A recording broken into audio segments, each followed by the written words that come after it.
at the Azure Butterfly, and I'm on TikTok, Twitter, Hive, all the things at the Azure Butter One. And I am playing Ingrid of Sintra, a bear witcher. What's up, everybody? Yeah, I'm Edge, the Nomad, aka formerly Edge Survival. I'm here. I play Nyoka. Um, Because my dumbass kept myself muted and kept everything muted for Cersei's intro. Do this again, Cersei. I'm so sorry. Oh my god! I'm so sorry. Wow. I'm Luna, or Druid by Night. I stream at Druid by Night, and I am playing the sorceress, Cersei Aveline. That's me! Again. I'm so sorry. Mm-hmm. People are saying targeted. I'm so sorry. It wasn't on purpose. To be fair, I was muted during my nonsense too, so I mean, and I'm not redoing that. It's just bad coffee, and I don't know. We're gonna jump right into it today for episode 3 of Ways of Old. So let's get into it. We're so. I am completely here. I am completely here for this level of chaos, and I think it's going to be fantastic. We're I'm so professional. I'm so sorry. How do you trust me to record her stuff? God. Recap. I do recap. Fuck. Shit. I can't. Last time on Dragon Ball Z. Fucking Oh my losing God. it. All right. Last time on Ways of Old, our 3 heroes absconded into a cave that they knew like Arcane was into, and were intent on completing their hunt, killing the creature, and keeping the town of Izima safe. They discovered that one was killed, pinned to the fucking wall with stone, and heavily lacerated and stabbed. Along with this, they found a number of human remains in varying degrees of, let's call it discomfort, and determined that there were cleaner kills made among these piles. As they journeyed further into the cave, a second Garcane emerged and attacked the 3 of them. It seemed to be had just healed from a wound. Our 3 heroes did combat and came out victorious. After some investigation of the cave itself, Nyoka took to harvesting from the creature and gathering what they could from the remains. Ingrid did some investigation of the cave as well, determining what may have caused the first Garcane to be killed and pinned to the cave wall. However, Cersei took a different approach. Cersei used an interesting bit of magic, hydromancy, in order to peer into a pool of blood and bear witness firsthand, to which Cersei saw a dark-skinned woman, elegant and incredibly deadly, with a rapier. Inhumanly so, indeed, leaping from cave wall to cave ceiling to cave floor, chasing the Garcane, toying with it almost, as she did combat with these 2 creatures. She killed one and left one very wounded, as it had to retreat outside of its domicile. Cersei also discovered that this woman, whoever did combat with these creatures, she bore witness to a transformation of monstrous capability. An elongation of fingers, a warping of the face, and determined that this was a higher vampire.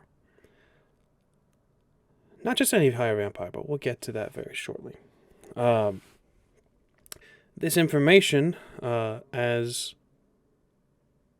Cersei bore witness, was topped off with the fact that this woman was the one that Mercy killed a number of the individuals that were left in the pile in the cave. Cersei, of course, shared none of this with her companions, and kept her secrets to herself as they made their way back to the village of Izima, town of Izima, city, town, large town. of Izima City. City. And the three took their payment and determined, well, were left to determine what they were owed for their first mission for the city, for the Burgermeister. But they would have to think on that as evening crested in, as two of them, Ingrid and Yoko, retired to a cheaper inn and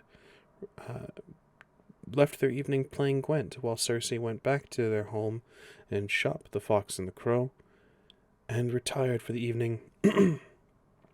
This would have been everything had one of our heroes not been visited in the night with a soft whisper of, "You've made friends, Shelley."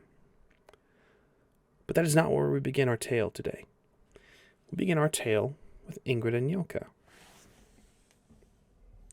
Two of you have retired to a cheaper inn, and it's not terrible, but with the statement of playing Gwent, there is a question. When I play card games with individuals, and I am just playing a leisurely, friendly game, I tend to have conversation. Is there anything the two of you wish to discuss about the day's events, or perhaps the future events, or perhaps whatever events or topic of discussion you guys wish while you play? Yeah, of course. You know, I honestly thought you were going to start with the Cersei stuff, so I did not. I was gonna be like, okay, I'm gonna think of questions and stuff I want to talk to Nyoka about while that happens, and oof. Okay, Nope, it is a sad attempt at building tension. uh, Also, just to be aware, I am cheating. So, Wow. At least you're honest about it. yeah. out of character. I doubt Nyoka's gonna say that to Ingrid right off the bat. We'll get to that particular role and the role that it would take to notice that very shortly. But if there's anything you guys wish to discuss, if you guys have anything on the moment currently, by all means. The deck I already know that Ingrid would be playing with is the Skellige deck. I got the Scoia'tael. Is that how you pronounce it? Scoia'tael. Scoia'tael. Yeah. Mm-hmm. So, Ingrid, what brings you out this way? Many things. I tend to travel quite a bit. I don't really have a place I tend to stop. I just happened to be in the area this time, searching for, well, supplies, jobs, what have you. Nothing very exciting, I am sad to say, but maybe that's good. How about you? A former mentor of mine died near here some years ago. I just came to see if I could collect his remains, maybe get whatever was on his body, but it was picked clean. So There's a noticeable look of Ingrid's going to study Nyoka as she hears this. Her brow furrows slightly, especially the moment where Nyoka mentions the mentor, fallen mentor, and poker body. I got poker body and face. I'm stoic as fuck.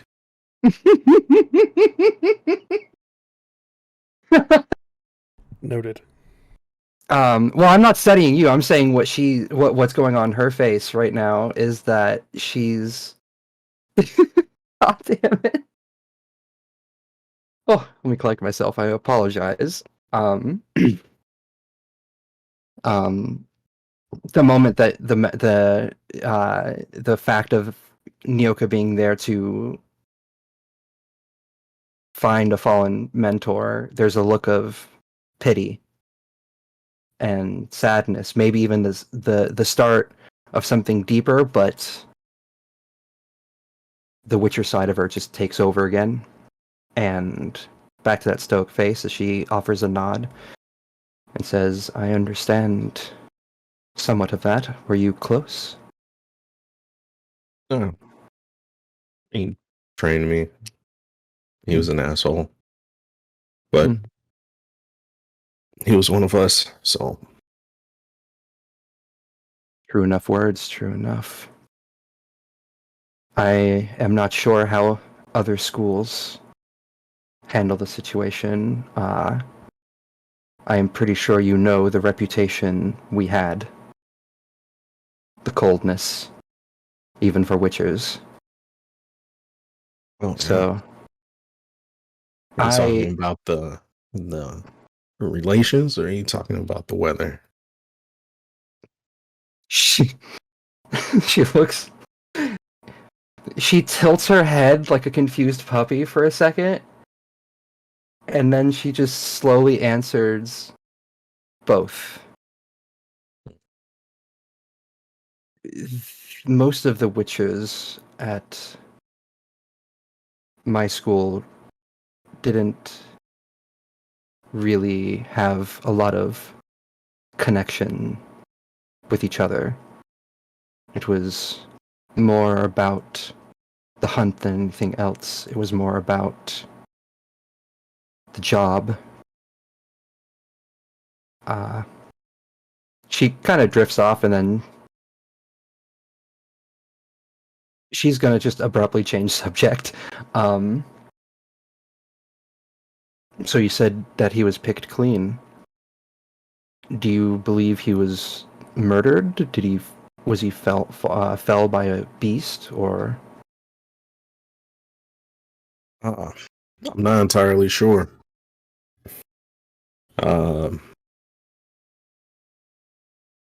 There was letters sent back a while back of him searching for diagrams, for our diagrams to return.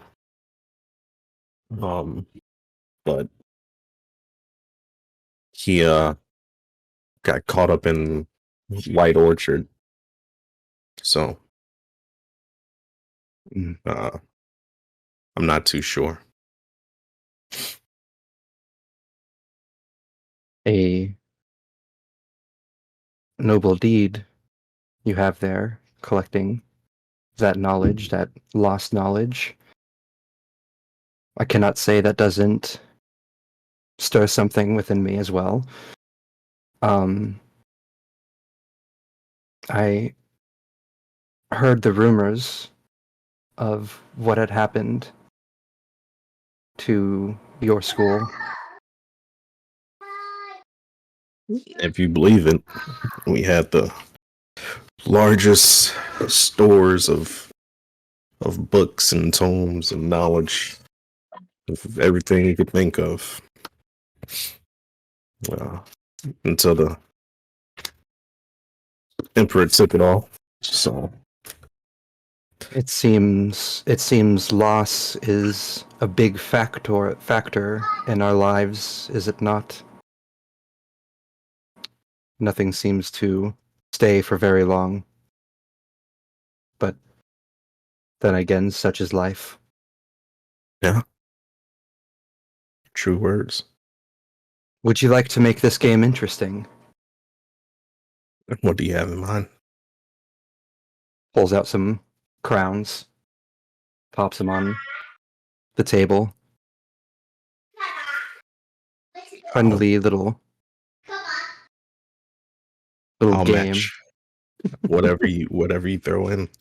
Well, not whatever. You're significantly 6,000 crowns. No, I'll match up to 100. I guess. No, Ingrid is probably just gonna pop out like maybe 5 crowns onto Okay. the table. Yeah, I'll match that. I would like. I know he's being very stoic with this, but especially after Nyoka latched on to, or when Nyoka mentioned the mentor and stuff, Ingrid latched on and is trying to, I guess, suss out how sincere he is. May I By all means. attempt to figure out? Absolutely. I would think empathy, human perception. You may make an argument for something else if you so wish. Nyoka, if you would like to make a counter roll, let me know and we can determine what you would like to roll. Empathy and human perception, and I did remember to put something into that finally. What you want me to counter with? Are you being forthright or are you trying to hold some things back? No, he's just speaking matter of fact, you know. 16. I'm going to give you a choice then, Nyoka. If you're speaking just matter of factly, I can see things in your intelligence, such as social etiquette or streetwise. Perhaps teaching, if you so wish to expand further on your experiences. If you are opening up a bit and sharing anything under empathy, deceit, obviously, if you're holding things close to your chest, let me know how you want to go about this.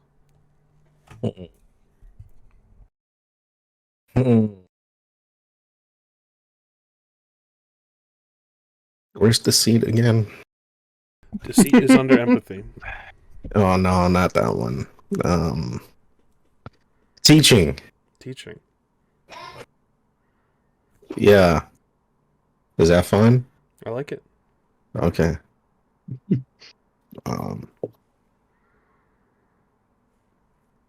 6 plus intelligence is what? 8. What's 8 plus 6? 14. Plus 3. 17. 17. It's the same as the roll from yesterday where it beat me by 1. So with this interesting set of rolls, Ingrid, what were you trying to determine? Ingrid has issues trusting, especially other Witchers, completely and utterly. She's just trying to see if she can tell based off his what little facial expressions, one Witcher is giving another. How honest about that is he being, or is he can I tell he's deflecting from something? Well, with the rolls and the results, you can tell that Nyoka is, as he said, speaking matter of factly. This is more just knowledge. Whether or not it is entirely true or if there is more to it remains to be seen. He's a difficult man to read. Nyoka, you can expand on this explanation further if you wish. I guess with the teaching aspect of it, he would probably go into more detail about, where he found the body and some of the markings and stuff like that. Just kind of describing it as a whole, somewhat curious, but kind of like whatever. Gotcha. As Ingrid does place the coins down on the table and you match, he's going to ask, would you like to try to hunt down whoever ended your mentor?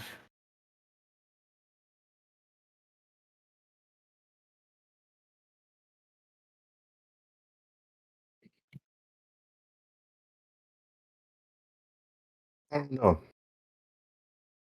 I'm sure if I came across them or it, we would cross blades, but there's more important things. At least at the moment. Ingrid nods her head and says, understandable. Not everything is worth the pursuit of it, just for the sake of it. Yeah. We all meet our end one way or another. So, just a matter of time. Some of us sooner than others, some of us later, but how often do we Witchers ever really see old age anyways?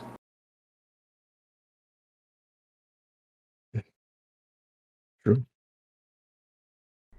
What about you? Is there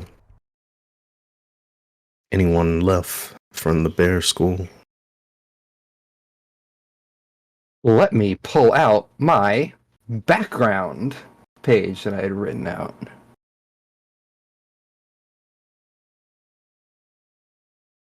Because I am sure as heck not going to remember these names off the top of my head.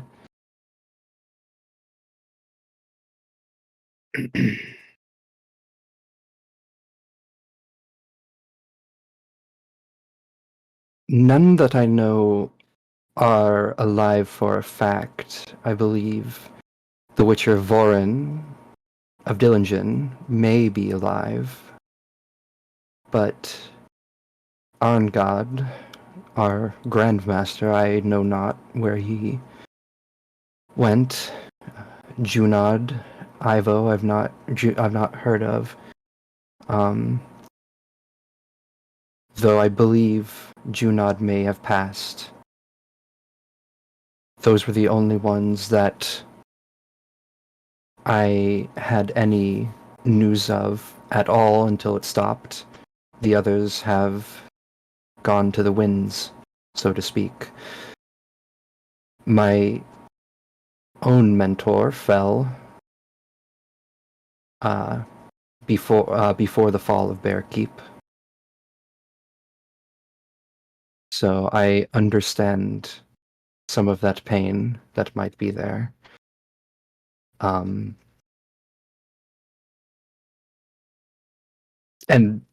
Ingrid is just going to trail off. She's definitely putting on a stoic face now, and as a Witcher who has at this point, Tanioka obviously had a bit more of a higher facial reaction to things, more higher empathy. I feel like Ingrid actually doubling down on that Witcher stereotype, that emotional training is an obvious mask at this moment.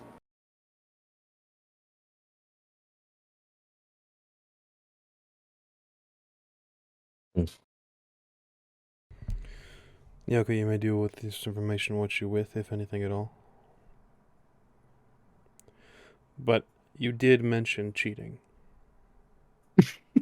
Oh, yeah.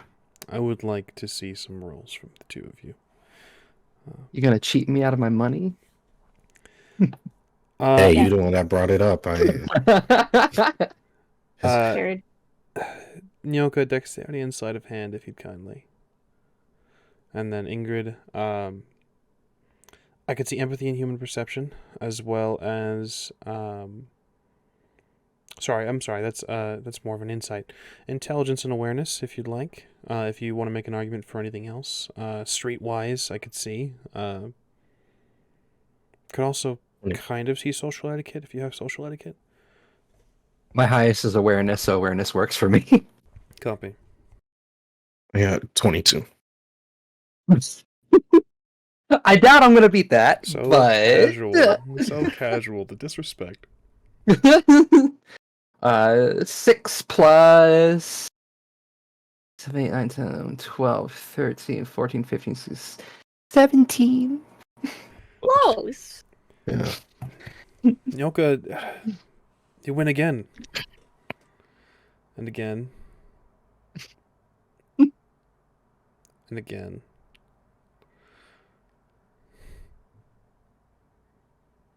You are very good at this game. My goodness. Yeah. You must teach me sometime. I love this game, but I'm never quite grasped a lot of it, I will admit. But wow. Honestly, I'm not even mad. That is impressive. I appreciate it. Yeah, if you want, I could teach you. I cheated, so. But I guess we could call it a night. It's getting pretty late.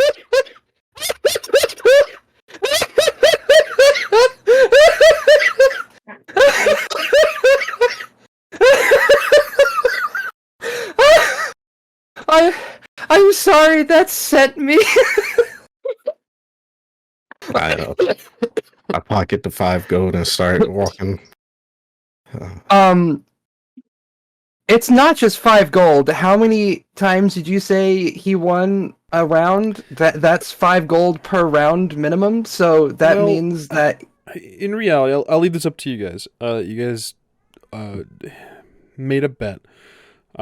If you would have bet on every round, it's entirely up to you. Ingrid, let me know how much crowns you would have put after the first couple times. she's having fun, and she's having, she's making friends and stuff, and she trusts the honesty during that. So she would have, honestly, she probably would have, even if Nyoka had pushed at points, because he's been winning, so he has a higher pot. She would have been like, okay, I'll match 100, I'll match 200, I'll match 300. So you let me know how many crowns he's attempting to walk away with. How much money do you want, man?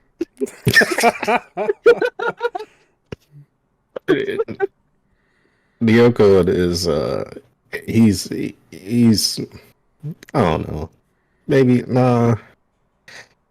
I mean 25, 30 gold crowns, it's whatever. You want to call it an even 50? Sure.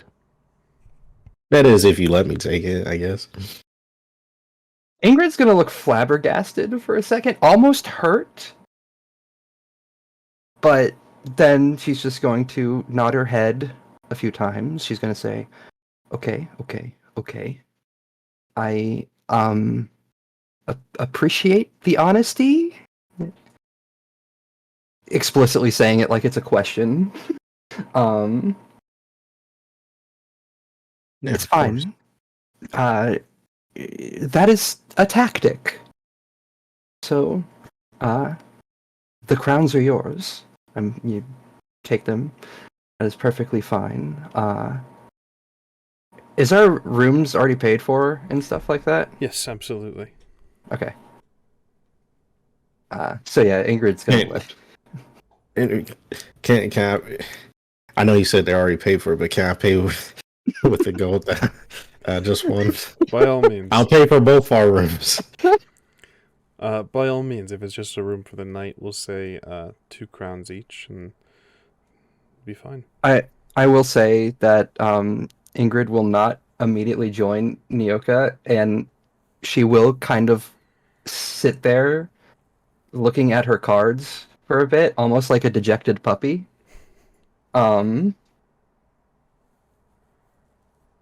She understands cheating, that's for sure, and but she's kind of a little hurt, and she will spend a little more time and probably get a drink before retiring. Noted. Understood. The 2 of you retire. Eventually, you bed down for the evening, and you take your rest. Much like Cersei has done, only we rejoin Cersei now, having had her rest interrupted. Cersei, when last we saw you, you had awoken to the soft whisper. Your eyes are still adjusting to the darkness. What would you like to do? Well, I I figure that she would probably still have some candles burning because fire safety. Um, and so there it'll be really dim. And she would immediately like she'd wake up and for a second be like really confused. And then turn over and sit up and just Elodie? She smiles. She has a hand behind her back, and she's very close, almost taking a lot of your vision. You can see the peripherals around her face. You can see the rest of your shop. Your bedroom is filled now with something. You have to rear back and kind of break away from the eye contact to notice. But in your moment of taking it in and your eyes adjusting, you can see that your room has been filled with flowers. Wow. She would like take it in and kind of have to do a double take and then just look up and just kind of exhale and smile. Wow, you're a woman of your word. I try to keep my promises. Well, that's good to remember. Although I am wondering why you're here. You would think that sending you a sign would keep you away from certain areas, but you are persistent. What can I say? I'm stubborn. I came to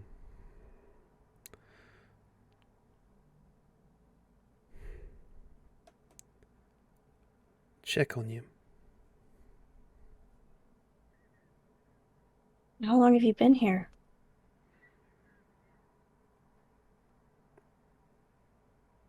A few weeks. I was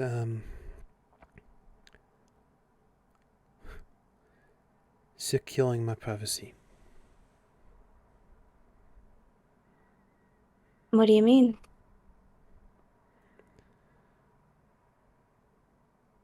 I have reason to believe that he is close. Bill?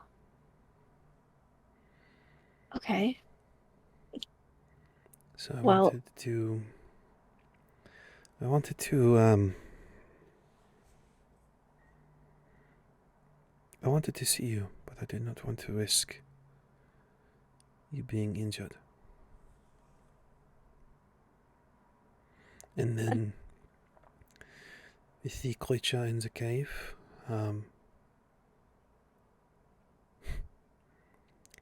you seemed intent on making my job difficult. is that where you're trying to stay? No, no. I didn't think so. I'm afraid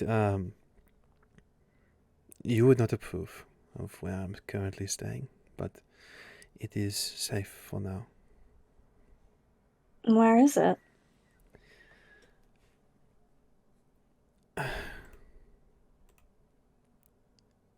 Please don't be angry. And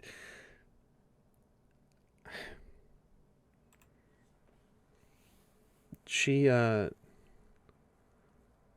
relaxes a bit as she finally, now from crouching and sort of bending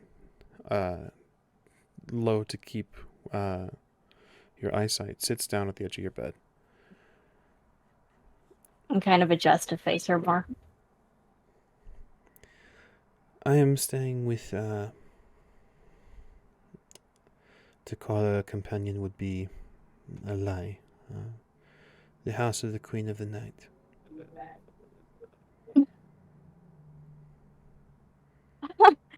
Well,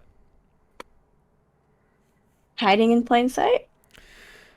Purchasing my silence, my prophecy. I wanted to see Well, you. There is no...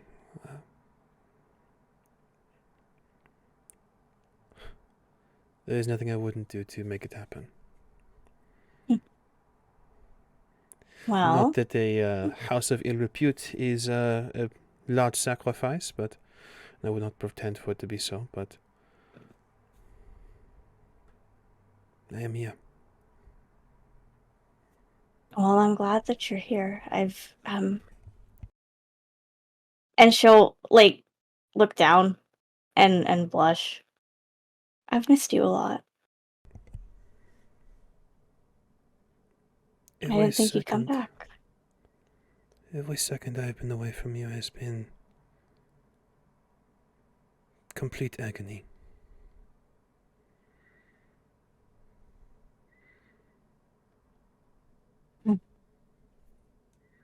Well, you're here now, and I assume you're staying for a while?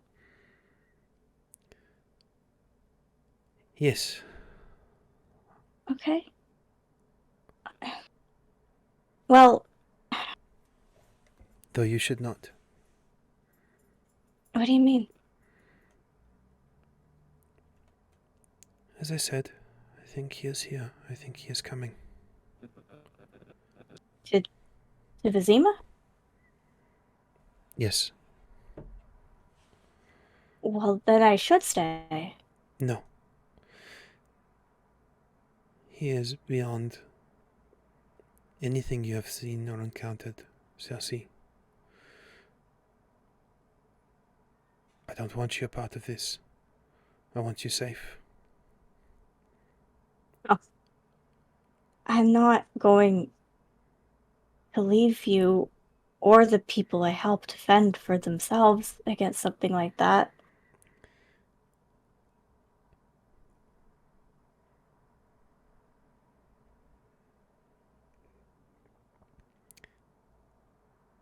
He's gotten worse, Cersei.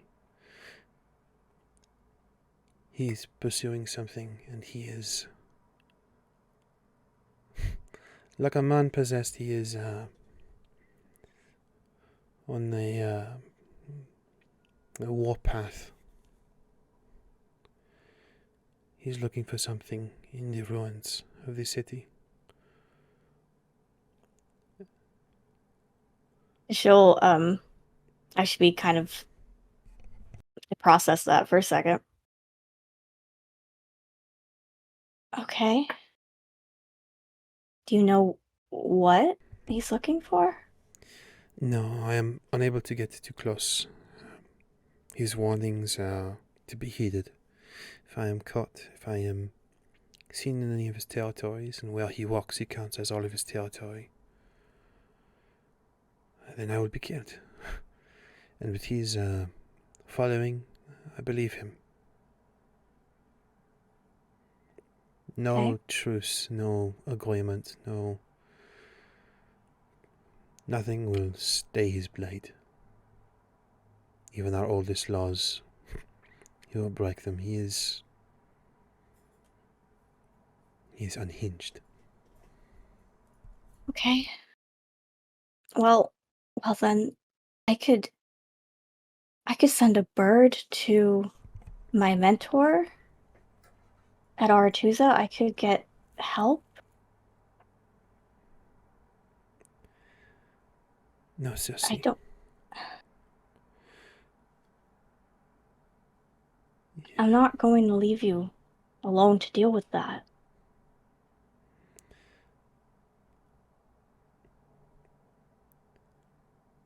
I'm not.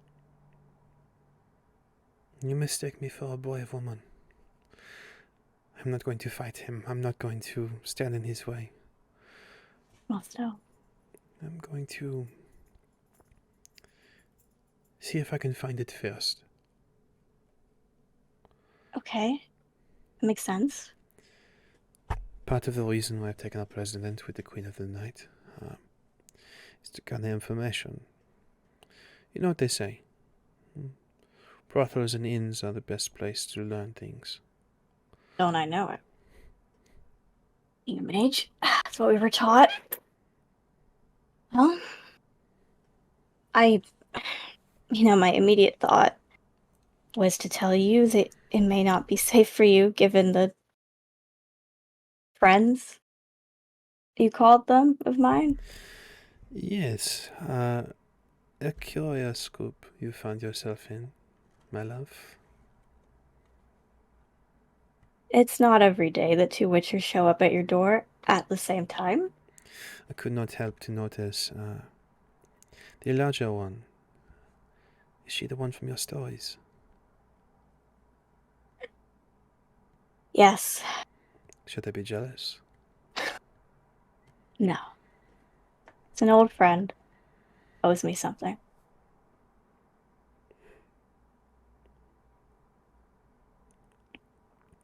But she also seems to have it out, based on what I've gathered, for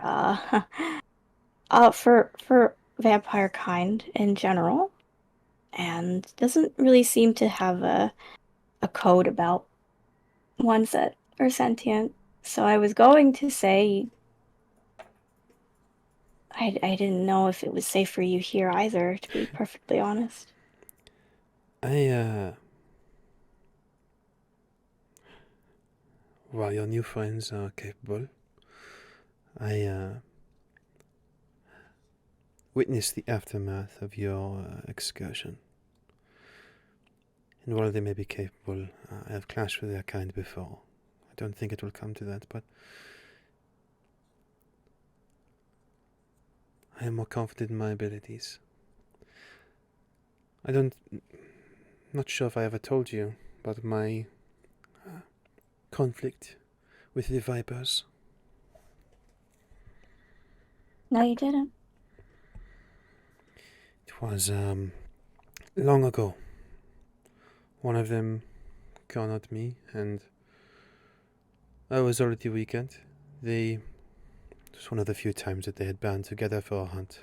Usually they are solitary creatures, much like myself. But he was a great warrior. I don't know if he's alive or dead, but here I stand.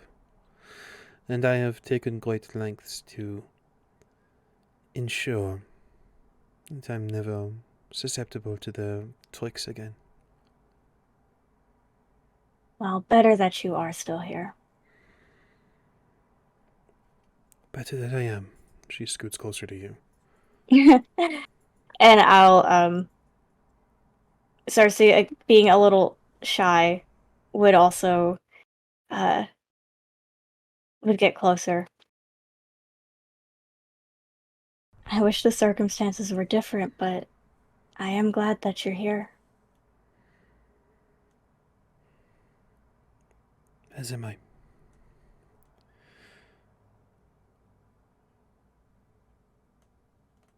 And Cersei will kiss her if she would allow it. She does. As you lean in, there is a almost feverish response as she places her hand on your cheek. It's shaking as her lips touch yours, and in this moment of passion and rejoining, it takes you a moment. Two of you are lost for just a moment as her lips part from yours for hopefully not too long. You feel a thin chain press between her hand and your cheek. Reach up and grab it. What is this? You see in your hand, Cersei, her hand now on yours as well. A thin chain, a necklace, looks perhaps like silver. There is a what looks like it might be a marble or perhaps a pearl stone with silver engraving of the outline, the sort of silhouette of a fox looking up, the crow.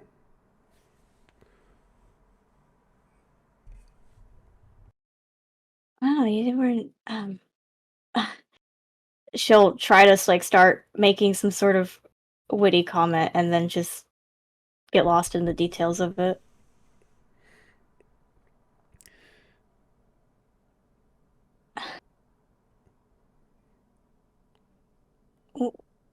Where?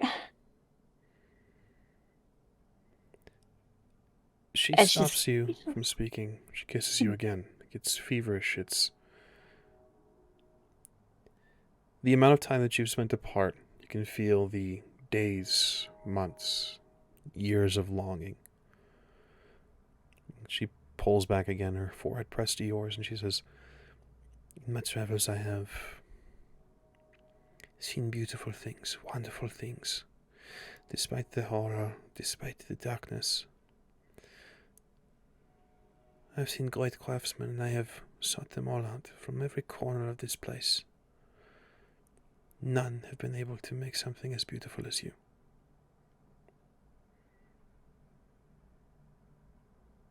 And she'll look at it. I guess this comes close. It was the best that they could do, and they are paid a hefty amount for it. Imagine. Forgive me if I'm ignorant, but isn't silver hurt?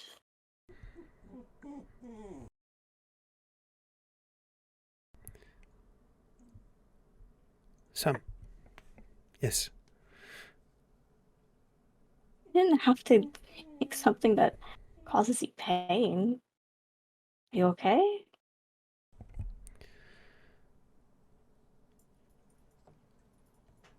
Gold is coveted for its wealth. The copper is a paltry thing. Iron is for weapons, as is steel. For you, silver, I think, would suit you best.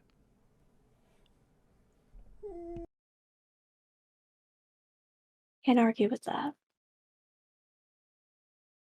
And she'll, Cersei would kind of turn around and lift her hair up. She places it, wrapping her arms around you, and clasps it behind your neck. She says, "I am here on business." She pulls you close. "But before you always still away to safety. May I stay with you tonight?" I thought she'd never ask.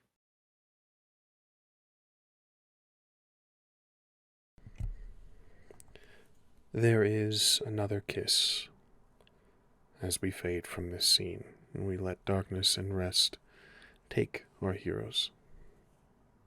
Excuse me while I spray myself off for a second.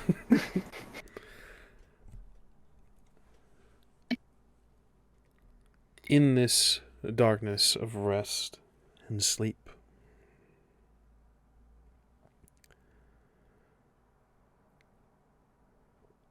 we revisit very briefly, or at least for us it is brief. For Ingrid, it may be much longer. Ingrid, tonight you dream. Less a dream, more of a memory. You're running. Not away from something, not in fear, but towards something, and in desperation. Ingrid, where are you running?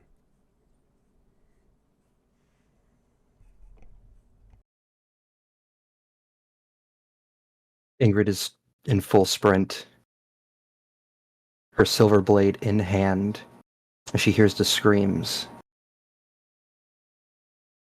Familiar screams.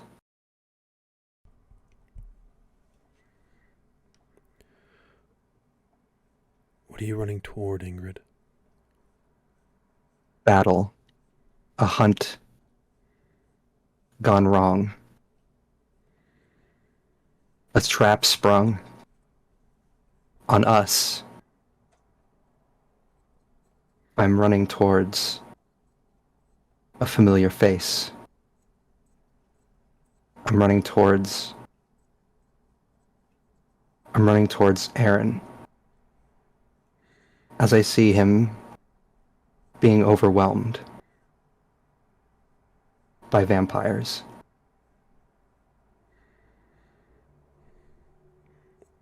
Other soldiers and warriors are dispatched, played with. They are kept at bay, while one whose face is firmly fixed in your mind smiles almost sadly as he reaches Aaron. He's so close. Ingrid screams, "Don't touch him!" And she is going to attempt to take her sword and, like a spear, throw it at the assaulter's face. You do this.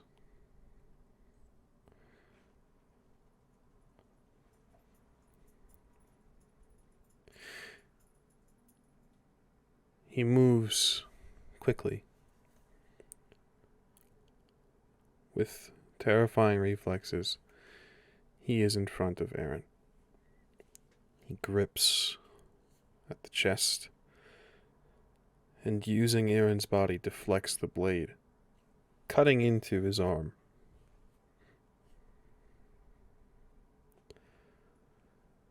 He looks past this person in his hand, this person that means nothing to him. Let him go! Please, let him go! You presume to command me. Don't worry, Bear Cub. You'll remember your place after today. He opens his mouth. His fangs protrude and his face begins to warp. He tastes Aaron's blood. Don't touch him! And she is going to attempt to use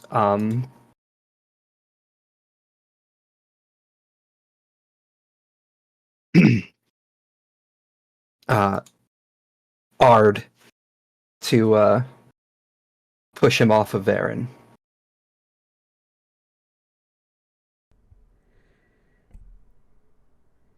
You do this. You're successful. He is pushed back. His feet slide as he recovers. The dark clothing that he wears billows back, revealing grays and dark blues beneath a cloak of black. The hair, slicked back, now is messy. A few strands in front of the monstrous face that is slowly recovering and returning back to the humanoid visage that he uses as a disguise. His thin eyebrows raise as he smiles, stained his mouth with your companion's blood. Now you'll remember your place. Let the lesson rest. Dissipates. Ingrid's going to. I'm pretty sure she's reached where Aaron is.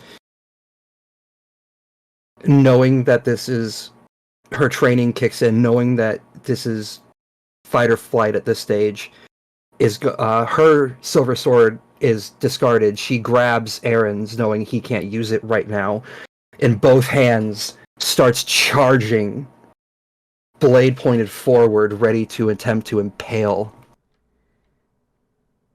this higher vampire.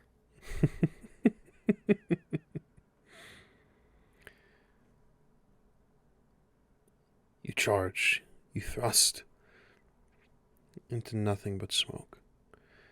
And as it whisks by your ear, you can hear the voice speak.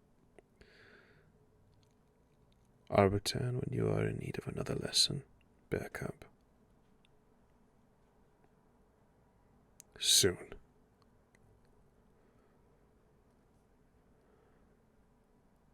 You can hear behind you Aaron's voice. Ingrid. Ingrid. She turns, heaving, breathing hard, covered in blood, both her own and other lesser vampires from this fight. And she looks towards him, drops her swords, losing all sense of her training in that moment, and rushes to Aaron's side. Here you see the cruelty of this creature. Where his teeth found purchase, there is blood. But this is not the only space that is wounded and bleeding. His chest is ripped open.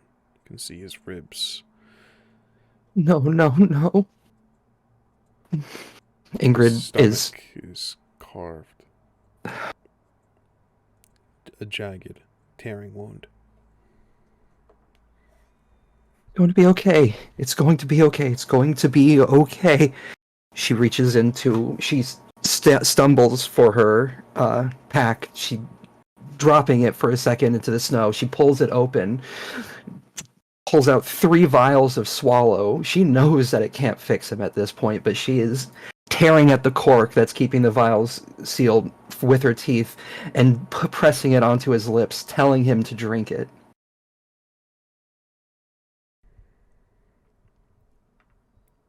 He pushes it away as best he can. His hands are shaking. He speaks and says,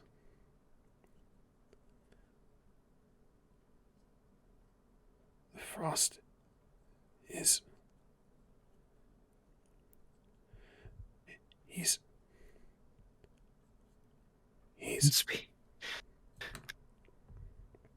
His hand drops. Aaron?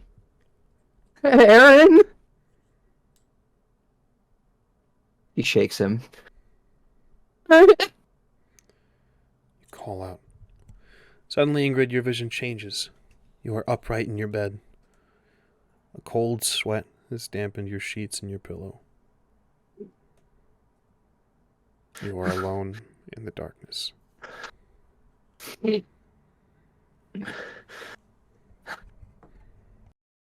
Ingrid gets up, or sits on the side, shifting her legs over the edge of the bed, clutching the sides, leaning herself forward, sweat dripping from her brow, tears staining her cheeks. She's looking just at the floor, and then from the floor, looking up to where her swords are. From the memory, not hers, the swords she's looking at are Aaron's.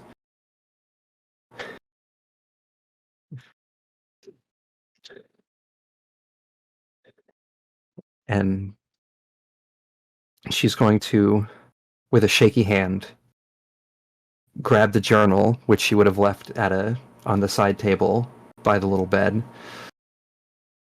and start writing about this, trying to remember everything that happened, everything that was said, underlining the words that he will return when there needs another lesson. She's still breathing heavy, her chest heaving. She...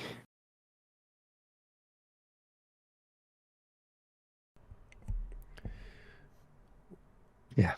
We fade from you, Ingrid. We pass once more through darkness, this time closer, just down the hall. In a separate room in the same inn, Nyoka. Tonight you dream as well. Yeah, peacefully. Yeah. Just having a good sleep. No one woke you up. No bad dreams. Yeah. Nyoka, you are younger. And you are in the Viper's domain, their keep. It is winter, long ago. You are researching, learning. Companions near you, doing the same. What are you reading, Nyoka?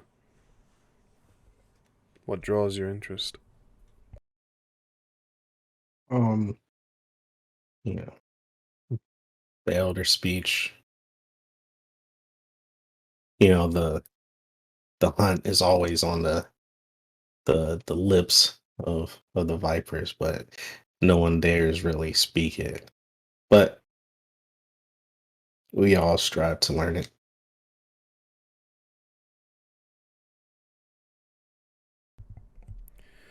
You read. In this dream, the words are muddied. Difficult to make out. Yet you know what they say. You garner knowledge. You increase your arsenal.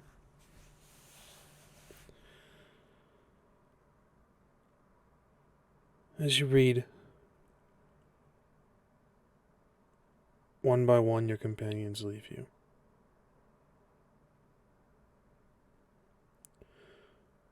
One by one, you are left in an empty library. With low candles and dimming torches. You are alone in near darkness. Nyoka, what are you searching for? Hmm.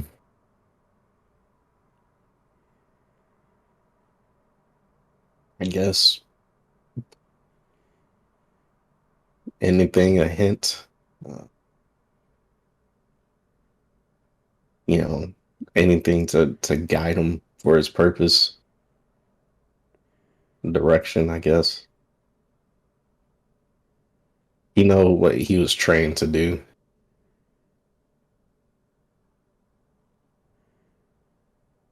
But he just doesn't know if he could do it alone. It's a shame, Nyoka, because you are alone. Your eyes cast up from the pages. Candles are dying. Wax has ceased to drip.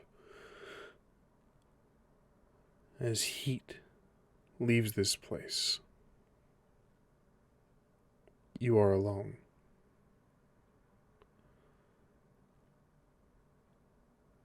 You exhale. You can see your breath very clearly. What do you do? Uh, Yeah, with the XL and the frosted breath in front of him, he reaches for his blade, stands up immediately. There is a very distinct sound when a man is impaled by a sword. When blade passes and rubs up against bone and organ and flesh. You begin to hear these sounds outside the library, Nyoka. Soft grunts, soft exhales and inhales. What do you do? Yeah, he runs as fast as he can to the courtyard to where he hears signs of a death. You run.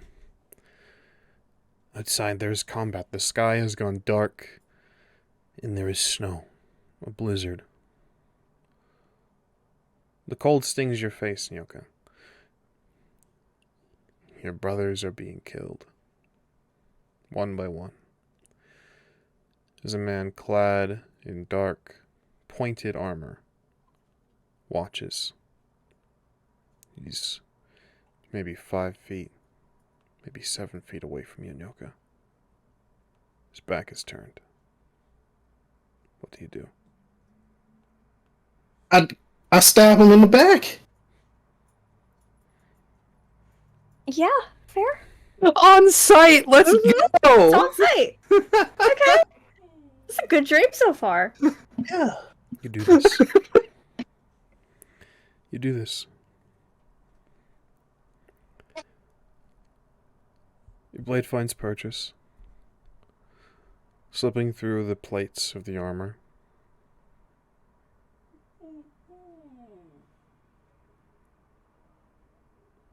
He begins to turn.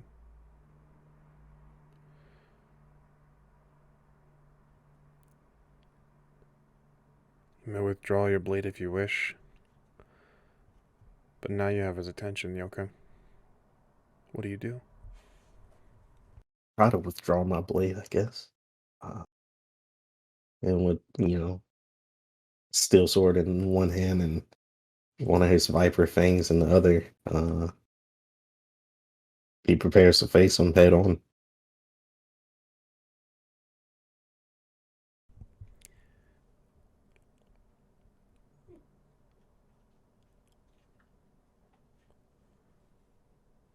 He says nothing as he reaches for you.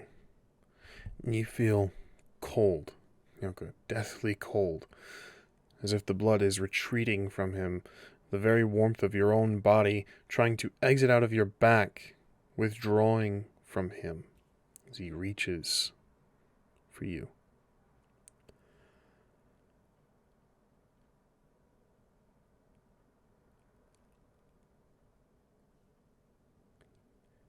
He begins to speak, a voice calm and cold and low.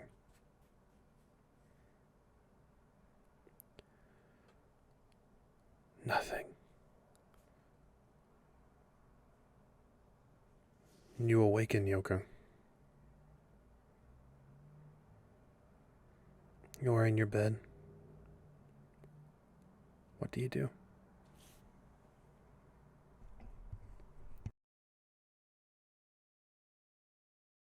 Immediately, I guess, raise up from the bed and just scan the room, first eyeing where he last placed his swords.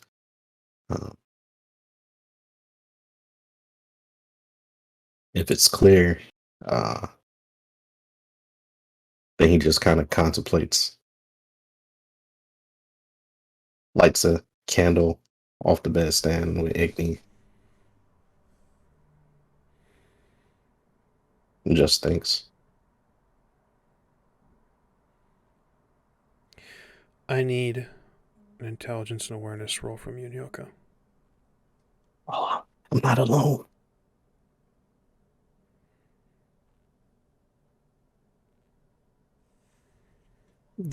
7 plus 8 is 15 plus 4 is 9. So 19. Your rolls, man. There is the remnants. Do you sleep with your medallion on Nyoka? Oh, yeah.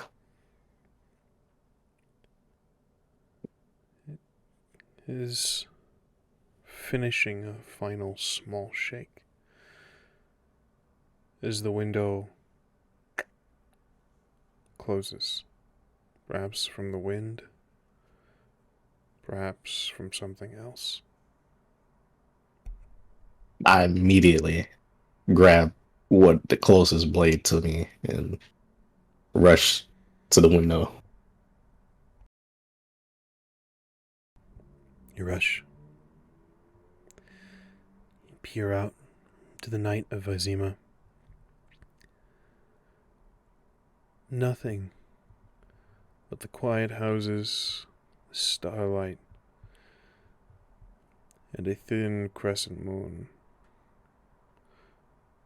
Say nothing save for the still streets and wisps of smoke, perhaps mist.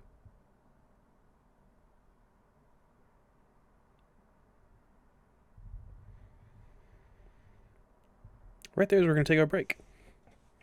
We'll see you guys very shortly. Sweet dreams. Yes, a good Oh my night. god. We'll be Sweet back dreams. very shortly. Just going to take a quick 5 to 10 for tech and bio. We'll see you guys very soon.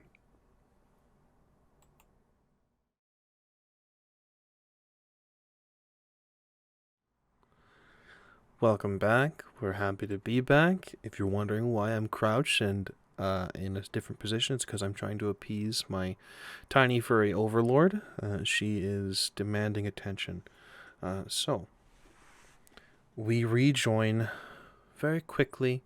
Nyoka, you've seen really nothing of note outside as you check the window. Is there anything further that you wish to do? Is there anything you would do tonight after being awoken like this? I mean, approximately what time of night is it? Because if it's like 4 or 5 in the morning, then I might as well just get the day ready. A better man than I. It's about 4 a.m. 4 a.m. Yeah, after just seeing the wisp of mist in the air, and I'll throw it out my mind and yeah, just prepare to clean up a bit and get my clothes and gear ready. Yeah. Understood. You do this as such, Nyoka. You will be the first, obviously, to rise and to prepare for the day. Anything of note that you want to accomplish or prepare or do before? My sweet bean, my goodness. She wants to be a part of it. I'll She wants the DM. like I'll yeah, after I get ready, I'll try to eat breakfast if they're up. If not, then I'll eat it another time. Mm. If Ingrid isn't up by like 5:30, What time did I wake up? You awoke earlier in the evening, about 2:30, 2:45. He's still awake. they're around 5:30. Yeah, I'll just knock on your door. Pretty loud knock, more of a bang. Um. Mhm. Enter. Come in. Ingrid is in her armor at this point. A little bit of baggage under her eyes. Her armor is noticeably cleaned of the blood and gore from the fight from the day before. and she is currently in the process of very carefully oiling and maintaining her steel sword. The silver sword is carefully placed next to her, looking as if it had already been taken care of as well. It is pretty obvious that she has been up for a while at this point. Well, it's good to see that you take care of your stuff, at least during your personal time.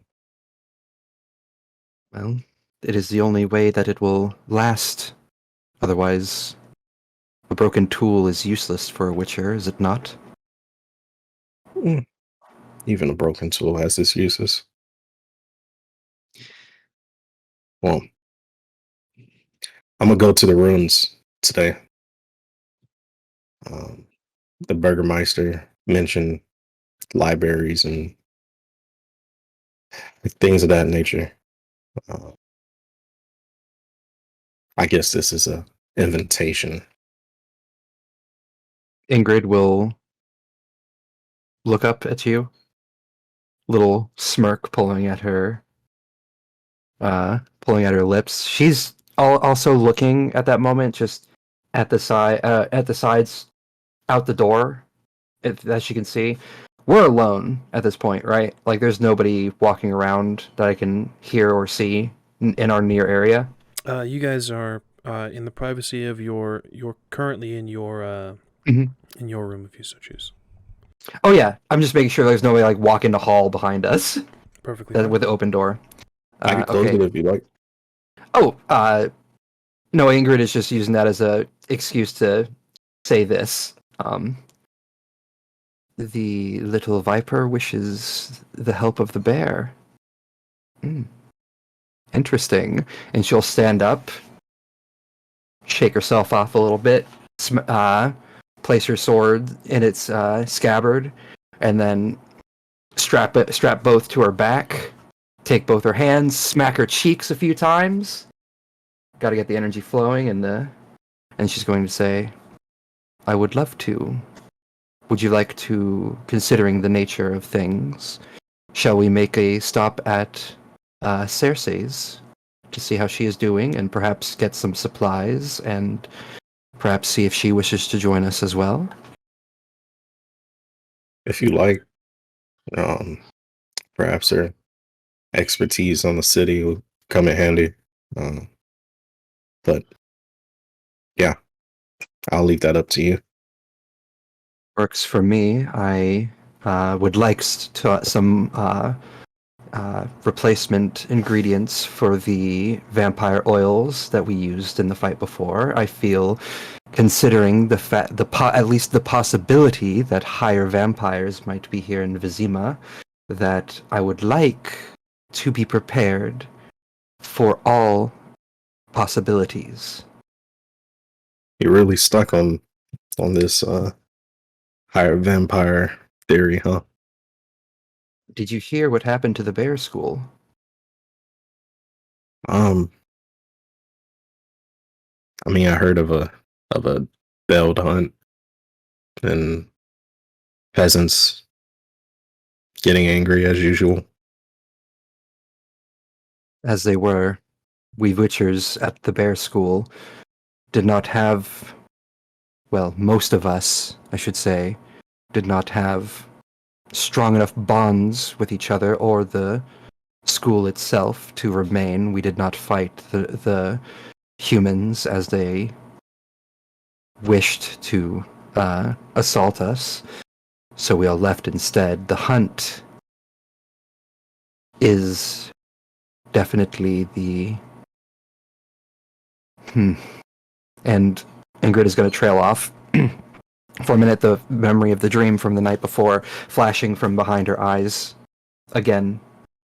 You notice that she's just like fallen silent for a second, looking off in the distance at nothing in particular before she blinks 3 times and then looks back at you, shakes her head a bit, and says, "I have seen firsthand the power of a higher vampire, the fear that it brought out in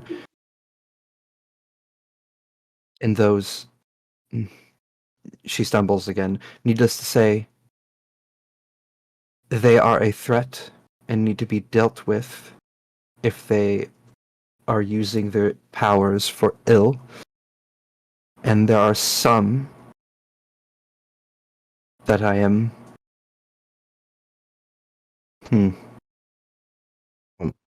I'm gonna roll something really quick, and this is just for my sakes. Give me a second.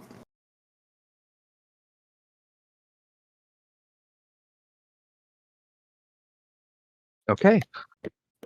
Ingrid looks at you, and deeming that she can trust you in this moment, she's going to say, I am always on the lookout for a particular fire vampire.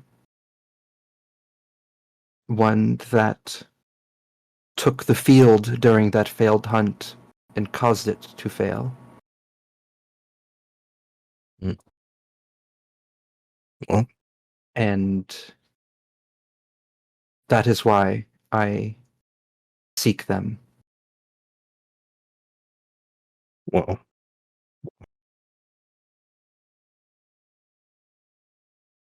Just be careful when emotions and events get into the mix. If you care too much, you'll see those vampires everywhere you look. Very fair, but I also have a promise to keep.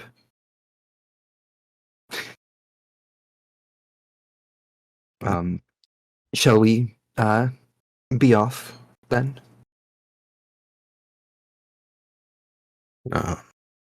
Yeah, I'll open up, or I guess the door's open, so yeah, I'll just wait for you to leave.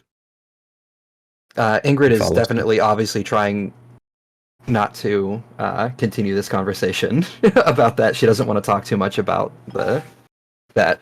So she's just moving along. Noted. The two of you depart. I am going to switch our perception over to Cersei. Ingrid, Nyoka, I'm going to give you full control of when you would arrive. So, feel free to interrupt whenever you would like. You woke... Oh, well, you... Oh, sorry, I thought you meant time frame for that. I'm like, you woke me up at, what, 5:30 a.m., and we just bolted immediately? I mean, we could get breakfast if you want. Yeah, I should do that. Saying. We could get a biscuit, maybe, and then just go. I kind of... What time do you usually wake up, Cersei? Probably she wants to get her beauty rest. I'm just playing. I was just... Surprise, motherfucker. Oh my god. I was gonna say, well, not only does she need her beauty rest, but she's a lot of stamina in the battle, of course, is what I mean. So probably closer to 6:30. Okay. So, lining up time frames for my sake. Around 6:30, Nyoka, Ingrid, where would you be? That's plenty of time to get breakfast and whatever you would like. DM, down to the exact square footage, how far away from our inn is Cersei's place? The inn that you are currently staying at is a good 20-minute walk. If you are being leisurely. If it is the not crowded points of the day, but early morning, such as like 6:30, really the only people that are up in this part of the city and where Cersei's inn lies is farmers and tradesmen preparing for the day and getting ready for hopefully a good day for selling wares. You should take the scenic route. It's real nice. I am so sorry, Luna. I am just mathing this out in my head really quick. So we woke up at 5:30. Well, I've been up. Nyoka came in at 5:30. Had a bit of a few minute conversation. Then I assume we would go down, have about like maybe how long would it take? I guess to get like a quick little breakfast. Probably about, like an what? hour, to be honest. Waking up at 5:30, preparing for the day. The individuals who run the inn, depending on what, so coming from the deep amounts of research I've done into old inns and taverns and things, depends on what you want. There is a perpetual stew that I'm a huge fan, that almost all of the inns of every game that I run, the perpetual stew is always on. Mystery meat. I love it. You can have a perpetual stew for the morning, or you can opt for more breakfast food if you'd wish. Breakfast food is going to take a little bit longer to prepare, as they are still prepping for the day. Okay, seeing as they're still prepping for the day, and how Spartan Ingrid tends to be with herself, she's okay with spoiling her friends, but she doesn't really. She's pretty frugal with herself. And considering when she woke up, I'm thinking that she's just going to just have the soup, because it's light, it's easy to go down, it's quick, and she probably can't stomach too much more about that right now. Not a problem. How about you, Nyoka? I'm fasting. I like to fast in the morning. Oh, Yeah. of course. Great. Nope. Okay. I lost you, Azure. Hello? Welcome back. Azure? Azure? Okay. No. No. Azure Chan, no. Give it a few seconds. If not, we'll cut to intermittent. Oh, there we go. Azure? Azure, please. Azure, please. Please. Hello? Okay, Hello. I'm back. Hello? Welcome back. back. Y'all froze right after right after. No worries. Oh my gosh. What did I miss? Nyoka is fasting today. So Oh, perfect. Day of Beautiful. all days. So it's probably just maybe gonna take me a couple minutes. Maybe Cersei was just so excited. maybe we're gonna push it back closer, like 5:30, 5:45. I don't know. Don't metagame, Luna. um Don't metagame the drama, Luna. we'll get to that. So with Ingrid opting for perpetual stew, for those of you guys who don't know, perpetual stew is exactly what it sounds like. It's a perpetual pot of stew that is continuously burning in a kitchen, and you just keep it on a low simmer so that you don't allow bacteria to rest, and you just add ingredients as you go. As it is depleted, it is constantly refilled with ingredients such as potatoes, meat, vegetables, things like that. It is the greatest thing in existence, and when I have a home one day, like a home of my own, I will have a perpetual stew. That sounds amazing, Forever. and I am just perpetually picturing that. How easy would it be for her to get like a bit of bread to dip into that? Easy enough. Okay. At this point, gossip has spread in the evening. Your meal is free. There's been already some rumors spread among the guards, the Burgermeister, that there are the Witchers that are staying in this inn have found and vanquished a creature that was a danger to the town. As such, Well, at least it'll be easier to get a job now. Ingrid is probably just going to eat while she listens to some of the rumors, or whatever the chatter around is. But honestly, she's pretty, especially after the conversation that she just had with Nyoka, and like the dream that she had before, she's a little, at least in that moment, pre cup of coffee, if that makes sense. Makes sense. So she's trying to get her energy up with this soup. So I'd probably say she spends about 10-15 minutes eating. Understood. And then that's going to be it for Ingrid. Ingrid's going to want to go after that. How about you, Nyoka? Yeah, I'll just be hanging out. Maybe playing with my knives, little knives, dealing with that 5-finger fillet or whatever it's called. Oh my god. Five Finger Fillet in Red Dead Redemption 2 freaks me out. I love that game. I love that too. You guys Um, go about your morning. Again, same. Now that we have the lineup, Cersei, Yes. we're gonna cut over to you. My earlier point still stands. Ingrid, Nyoka, you have some full narrative control when you would interrupt. Great. Cersei, Mm-hmm. without getting into too much detail, how was your evening?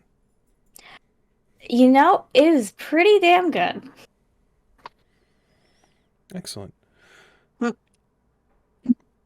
You awaken, drifting out of sleep rather calmly.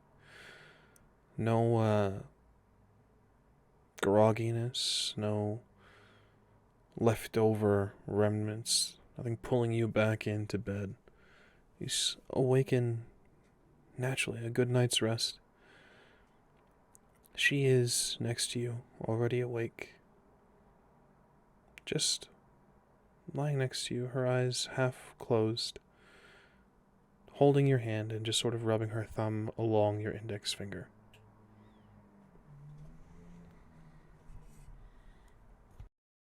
Well, good morning. Good morning. Did you dream? Hmm. Nothing as interesting as when I was awake.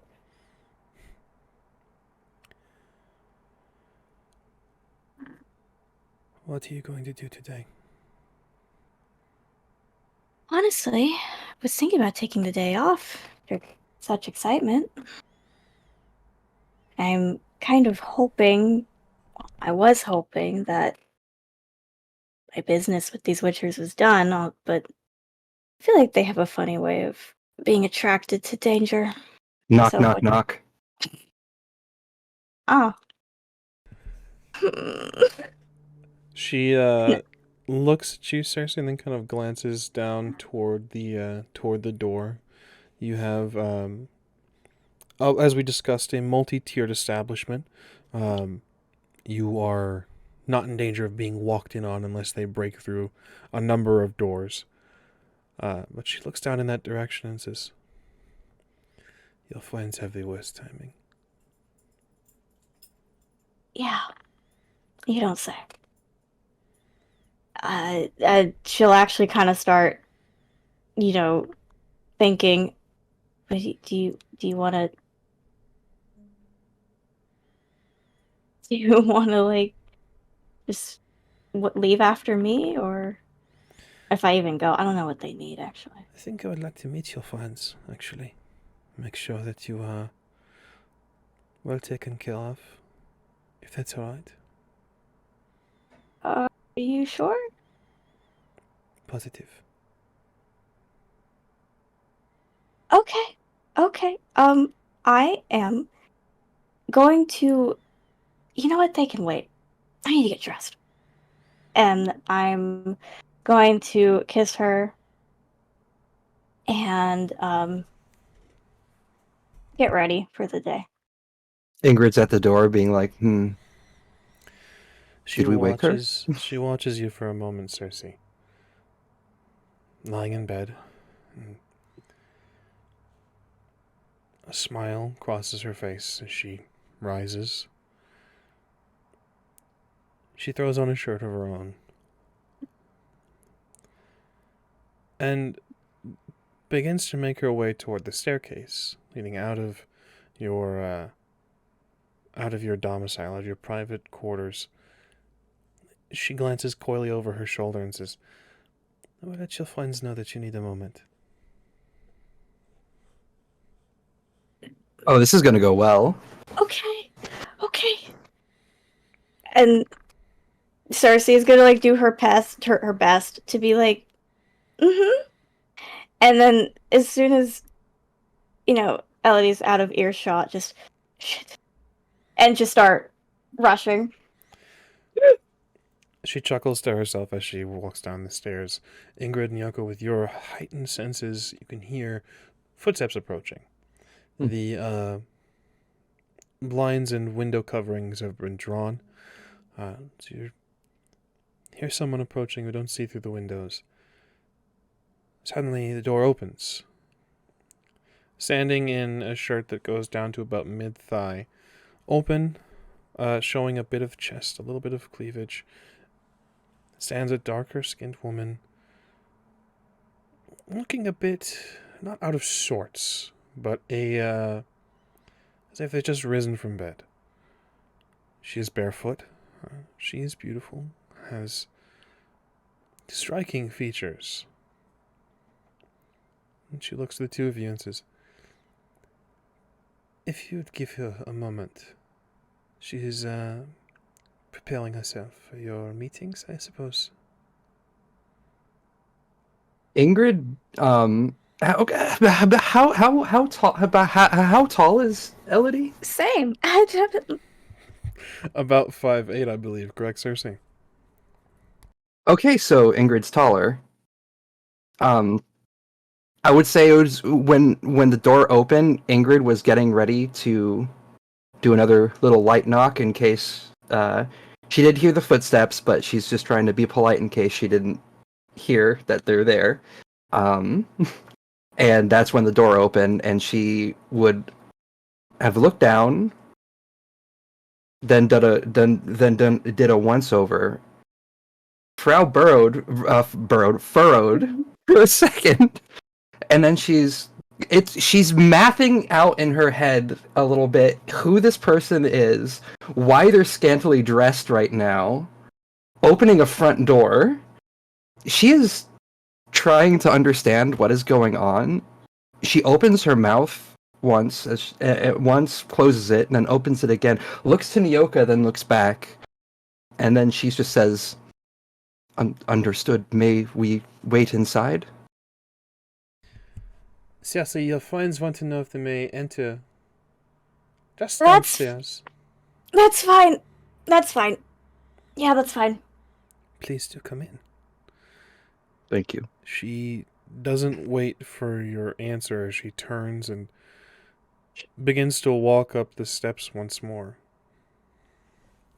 leaving the Ingrid- door open for you to enter. Ingrid will look to Nyoka and just kind of give him like just like almost like a nod and a shrug at the same time, silently before walking in and situating herself near the counter. I think that's another sorceress. I do not know.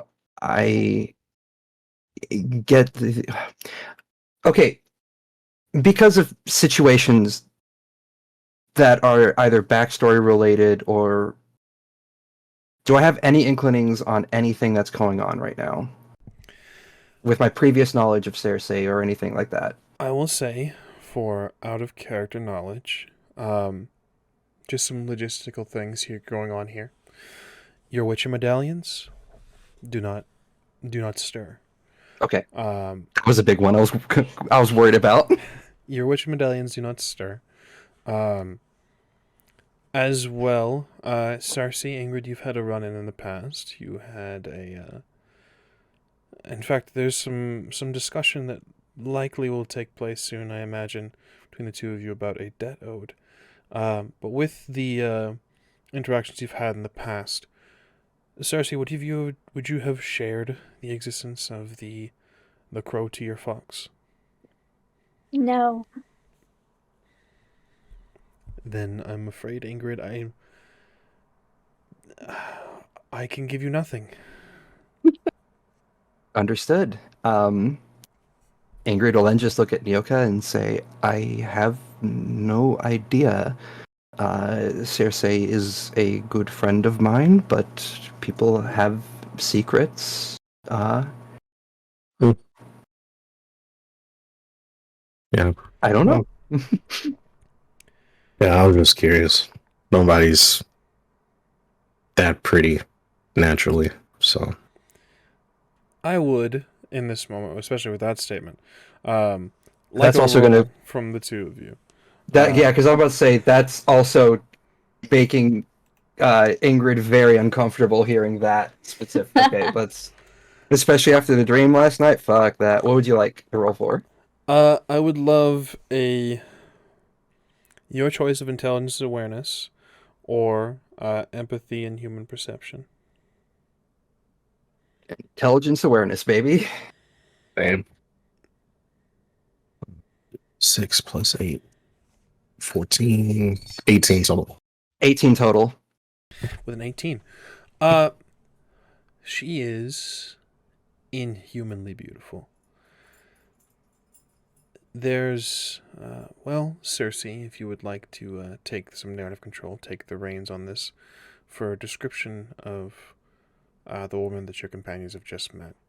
And I'll highlight some things as well if you'd like. Yeah, so inhumanly beautiful is a very good way to phrase it. Not a blemish or a scratch to be seen. Feel like, oh, Give it just a moment. Azure Sean. I am so sorry. It's okay. No worries. I don't know what's happening. I mean, I can't talk. My internet sucks. I think I might need to reinstall Discord. No worries. Go ahead and continue, Cersei. We'll fill Nyoka in when they return. They're likely doing fatherly things. Mm-hmm. Good dad. So not a blemish, not a scratch, anywhere to be seen. Very muscular, like athletic build. I think what sticks out, if anything, would be her eyes. They're amber, and they have a lot of knowing behind them. Maybe age. Something. Some spice. Amber Gosh, eyes very beautiful. that contain wisdom, an athletic build. For Nyoka's sake, amber eyes that contain a lot of wisdom, an athletic build, and not a scratch, not a single blemish on her body to be seen. And there was a lot to be seen. Didn't seem to be too concerned with their state of dress. You specifically, with how you described what we would see, is inhumanly beautiful. Specifically inhumanly. Correct. Hey, mages are inhumanly beautiful. It's like their whole thing. Anyway, sorry. Correct. So, perhaps a mage, but that is not natural beauty. Yeah, that's heir to some magic. Possibly. Ingrid is once again having the math look, as Luna had put it, on her face. She is trying her hardest to reconcile feelings that she's having right now, conflicting emotions, and it's definitely showing on her face in that moment.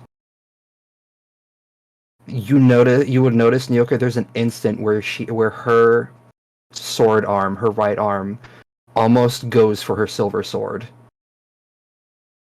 Are you well? I'm fine. I am fine. I am fine. And she will very tensely, she'll squeeze her hand and then let it slowly drop to rest on the counter. She's going to take a breath and say, "Old scars. That is all I wish to say on that. But a bad feeling, if you will. But as you said earlier today, being emotional on a situation is not good, and you are correct. So let us see how this plays out." And that's all she'll say on that. See, yeah. I guess Cersei, will introduce us, but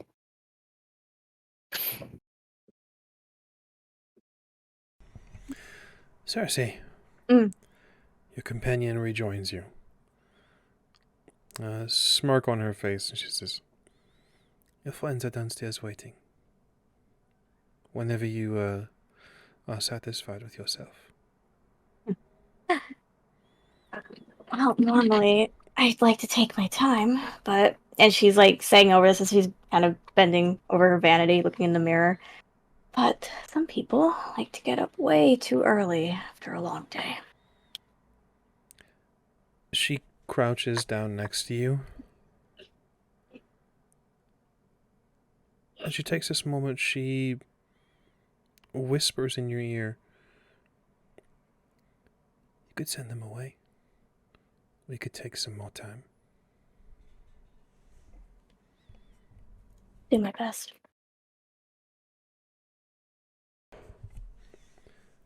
She leaves you at your vanity and begins to dress herself. Cersei would finish getting ready in a dress much like this, except the skirt reaches the floor. Not minimal makeup, but very quick. And one final check, one more spray of perfume, and she'll cross over to the bedroom, kiss Elodie on the cheek, and descend down the stairs. Your companion joins you, Ingrid, Nyoka. Cersei makes her way downstairs. She is put together. Cersei, as Nyoka said, Artusan magic has made her permanently beautiful. But there's definitely a quickness to the preparation. Perhaps a ribbon out of place. Perhaps a button along the dress not fully buttoned. This was swiftly done. As Ingrid notices those slight little imperfections, there's going to be that mathing look that she had before will suddenly blossom into a big kind of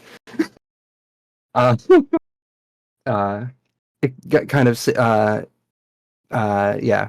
She's definitely finally got the hint at what was probably going on. Yeah, it's my roommate. And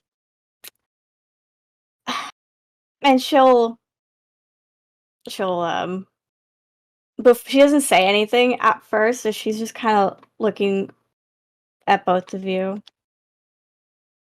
Good morning. Good morning, Cersei. Who was your friend? I don't believe I have had the pleasure.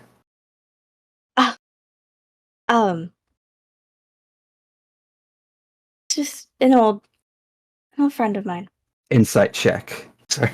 You may do so if you wish. A empathy human perception roll. We see.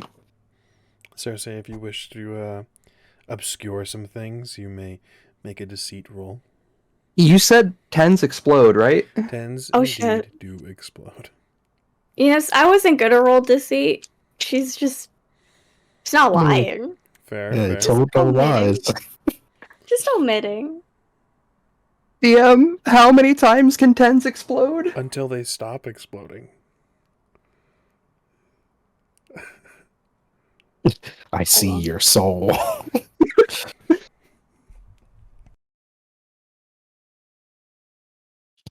36? 36. Cersei, is there a counter roll you wish? I believe you are muted. No. I'll just no. Okay. With a 36, Cersei's not saying some things, Ingrid. And it's likely the first time you've seen them even giving the hint of fluster or without being put together. They're, perhaps it's the early morning, perhaps you've caught them in a precarious position, but Cersei is putting the walls back up, putting things, her barriers back up, as it were. You said she looks flushed a little, right? A bit, yes, I would imagine so. Mm-hmm. Okay, so here's how I'm going to spin this. Because Ingrid is Golden Retriever. Mm-hmm. She does have her suspicions on a few things here and there and stuff. She's definitely picking up on those, but she doesn't. Even with the 36, I'm going to take narrative control and say that she does not completely grasp all this. She's not getting that the complete emotional side of that. She's kind of seeing it as somebody who doesn't understand social cues. She is going to step up directly up to Cersei, tilt her head to the side. Yes. Say, are you all right? And she's going to reach a hand up and attempt to place it on Cersei's forehead. Are you ill? Do you need some medicine? She's gonna take Ingrid's hand and hold it to her chest. Oh, sweetie. Probably What dehydrated. did you need today? That's a good point. And at that, she'll look over at Nyoka. So what did you both need today? What was that? Go ahead. Oh, I need replacement ingredients for the vampire oils that we used yesterday. So Ingrid will almost just have like from the notebook that she keeps, she will just open it up to the page that she keeps her ingredient lists on for specific concoctions and potions and stuff, and just show it to Cersei. I need like almost like it kind of feels like almost like a child that has a note that their parents said gave them to go to the store, and is like, I need these things, and I would also like a cutting of witch hazel. Should you have it in stock? Yeah, of course. Anything for you, Nyoka? No, not really. We're planning on going to the ruins. Maybe you have some information about them, or if you'd like to join. But yeah, At that, she'll start crossing over to the shelves and picking stuff up. What are you going there for? What are you looking for? the Burgermeister mentioned, libraries, forgotten knowledge. Figured while I'm here, might as well investigate. So, You said, and at that, Cersei will kind of pause. Actually, kind of at the witch hazel, kind of like rolling it in her fingers. That you're going to the Vizima ruins? yeah. I don't know if there's multiple locations. I'm not familiar with the city, at least not too well. So, um, whatever, whatever lies underneath, I guess. Right. Well, that's interesting. That should be a fun outing. And then at that, she'll go back to behind the counter and have everything laid out. How much do I owe you for this, Cersei? Money. Luna doesn't know. I need you, Luna. I need you to Get it Google all down to the these. letter. Yes. Yeah. Down to the penny. Mm-hmm. We can take care of the cost of these ingredients at the off screen, since none of us are well acquainted with the crown system quite yet. That is completely fine. Coin is exchanged. I want to say that there's going to be something different happen here with what Ingrid's about to do. So she's going to take the ingredients for the vampire oil. She's going to put in her usual place where she keeps her, alchemical ingredients for potions. However, for the witch hazel, she's going to open. She's going to take out her notebook again, open it to the page that she had wrote last night, the one where she had the dream, and she's going to take the witch hazel and place it on that page and close the book, and then place it back into her back. Sentimental?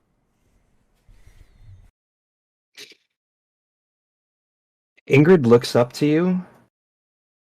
There's a flash of sadness in her eyes, and then it hardens again back to that Witcher stare, and she just silently nods her head and doesn't say anything further.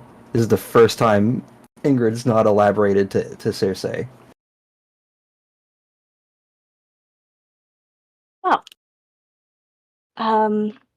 at Storyteller at this point, where's Elodie? You can hear her. She's preparing to come downstairs once more. She's finishing up her preparations as well. Moving slower than you know she's capable of, obviously. Right. You're telling me it's not good to be moving at inhuman speeds right now? I mean, Nyoka's Sonic the Hedgehog, so That's valid. Doing them flips and shit. Cersei would kind of think for a second. Do you know what you're looking for at the ruins? Trying to say it like kind of projected a little bit. I hate to ask, but my lizard brain made me immediately forget in the moment. What do we know about the ruins again? The ruins of Vizima. Vizima is built atop or on where an old, I want to say, elven city once stood. And Shade City, yeah. As such, archaeological digs have been made, reclamation of old sources of knowledge and things like that. Yeah, that's the bulk of what you guys know. Well, I meant for why we're going there. Okay.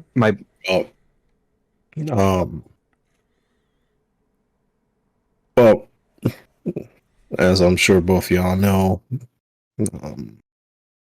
there's plenty of schematics and diagrams, lost knowledge, and rare tomes on the Wild Hunt that I'm particularly after.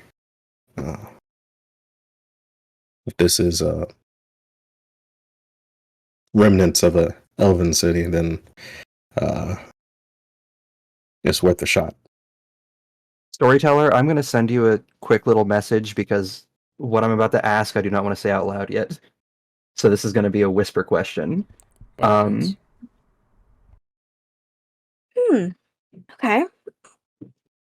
Well, I'm sure there's I'm not, well, I'm not too sure how much there is to find between how many digs have happened in the past, but when were you planning on going, right away? Or were you gonna make a stop? I look to Ingrid and say, this is, I guess, the only stop that we have planned, right? Yes, I only really required supplies for replacing what I had lost before. I did forget to mention this, but Cersei would notice that Ingrid would look like she didn't get any sleep. Mm. Um, but other than that, I am prepared to go wherever you are. I do have Nyoka. I do have an interest, if you will, in the Wild Hunt. So I am here to assist as you need it. It's good to see Witcher's chasing rumors still.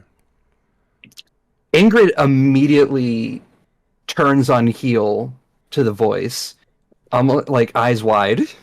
She is, Ellie is coming down the stairs. You can see she is dressed in Toussaint fashion.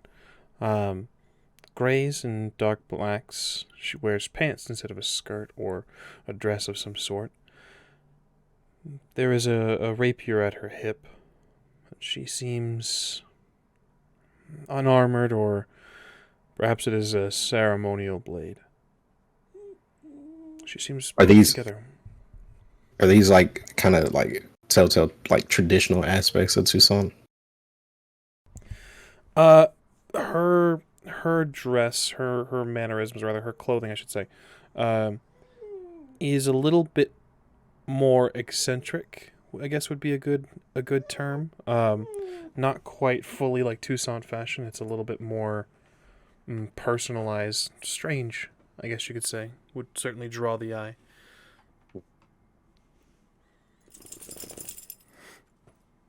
Right. What else would they do? I assumed you wanted company?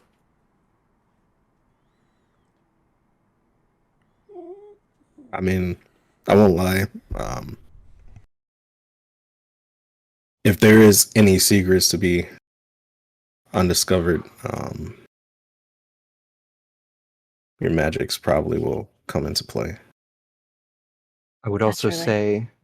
like to say that more. Ingrid is still kind of like looking towards Elodie, trying to, I guess, she's trying to get more info, like trying to study her a bit more, just because she's a unknown factor still at this point, and that's kind of a little not scary for her, but definitely a curiosity. But she will say, we have we still have, there is also still the potential of a higher vampire being here in Vizima, and going in more numbers seems to be the safest, considering everything. Considering the marks we found in that cave, she says, looking to Cersei. Cersei kind of looking down at the ground, kind of like smiling and like kind of laughing a little bit. Vampires. Is something funny? No, it's just. What were you saying, my love? Vampires in Vizima. Quite. Dreadful things.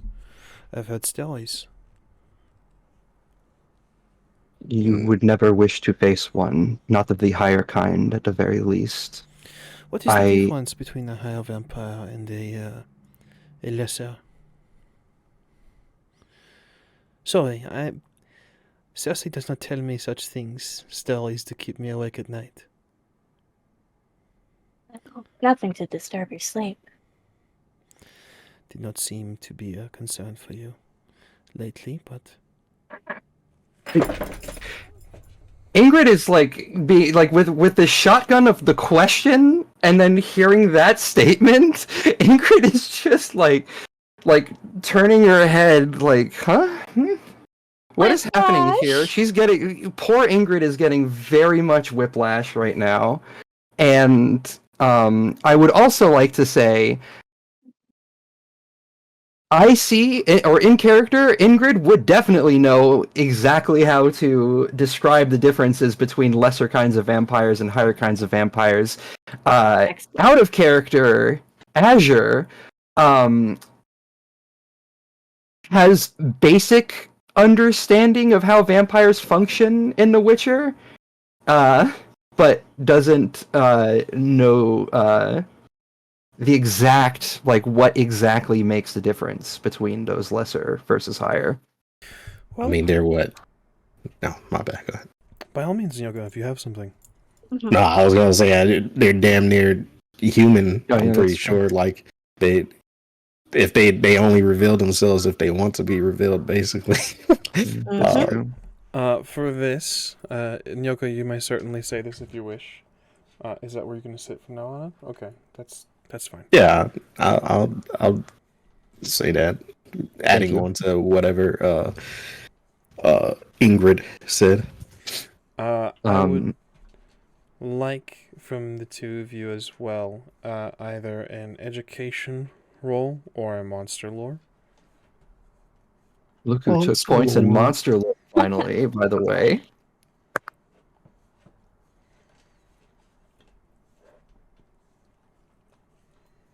Uh, 14.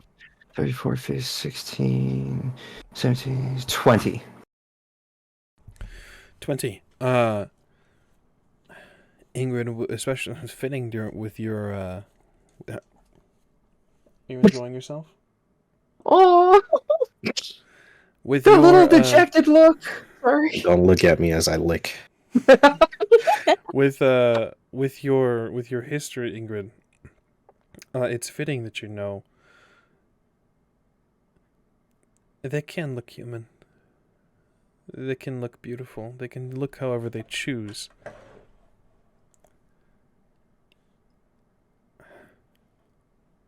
They don't need to reveal themselves. The difference primarily is that in their hidden form, in their disguise, they would not trigger your medallion. They are sentient, they are intelligent, they are immensely powerful, fast, and strong. They are some of the deadliest creatures on this planet. Nyoka, with a 14, you know that they are capable of a disguise. That your medallion would likely fail you. You know Ingrid, that they are oh, sorry. powerful. Ingrid will take a step closer to Elodie. There's her face going through a multitude of emotions as she thinks of the words to say. And then she will say, the higher kinds of vampires are more intelligent than their bestial kin, more cunning, more capable in several ways, very dangerous, the most dangerous creatures in all of existence. And what also makes them and what makes them the most dangerous lies not just in the fact of their near unstoppable nature in their transformed state, but the fact that they can hide themselves so beautifully, so perfectly, like you, or like me, or like Cersei. They could disguise themselves as they wish, and this, she will point to her. She will actually just grab her bear medallion that rests on her breast, and she will say, this helps me not in their location, their proximity, as it would their lesser kin. Ingrid is having, while she's describing this, she is feeling again, and it's showing a little bit. And then she will take a breath after she finishes that, and then she will take a step back again. You seem to know quite a bit. You're the subject matter expert of your little group. I am a Seems to be. survivor. Fair enough. I am hunting for one in particular. You have a history. Yes. Well, I pray when you meet your your prey that you've come out on top.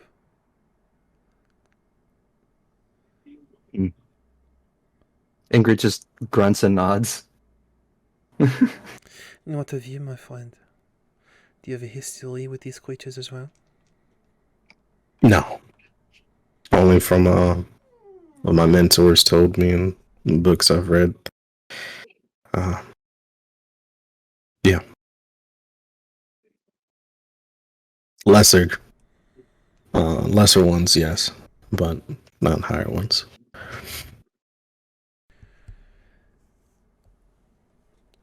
I wish you the best of luck. You are searching for something today. Apologies, your room was, your door was open. Where do you go today to search? The ruins. Yeah, there's supposed libraries and Human perception, Ingrid and Yoka, if you'd kindly. really, you don't make me roll this. That is a 10. That's fair. That's fair. 10, 9. 10 plus 9 is 19 plus, you said human perception? Plus 2. So that is empathy. So it's 19 plus 7, 20, 21, 22, 23, 24, 25, 26, plus 2, 28. Damn. Huh. Yeah, 16. I did explode once. Hey. I was just here. A 28 and a 16. Nyoka, you notice nothing as you guys continue to explain. Ingrid, with a margin, with a beating her roll by 1. Oh my god! There is a I flicker. exploded too! There is a Fucking flicker payback. as she quickly glances towards Cersei. And then her eyes catch you once more. And the moment she catches my eyes, my brow is furrowed. She would know I caught that. Forgive me. The ruins are dangerous, and I do not wish to see my paramour injured or hurt. Do you know a lot about the ruins? I know that they are dangerous.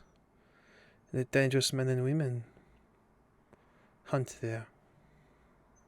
Some brigands call it home. I have to say, I understand your concern, but she did meet a Garcane face to face yesterday, so What she can I did say? quite well. Yes. She can handle herself. She does not need us. We need her. You're all so kind to me. Don't want to force you to do anything you don't want, but it is an open invitation. Exactly. I'm tempted to do something really quick just because of catching that and the fact that for some reason my dice want me to roll fucking high on my empathy today.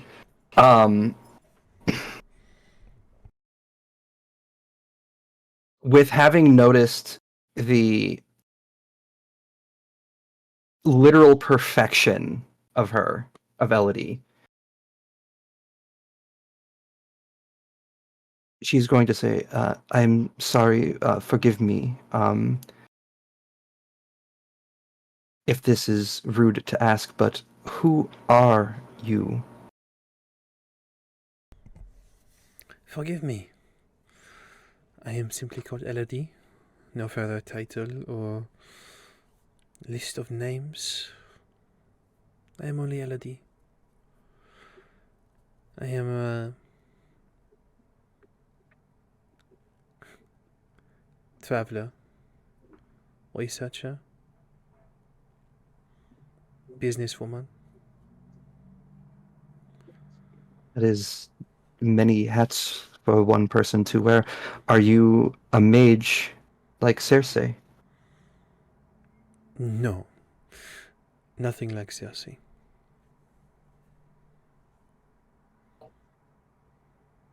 The math look once again crosses Ingrid's face.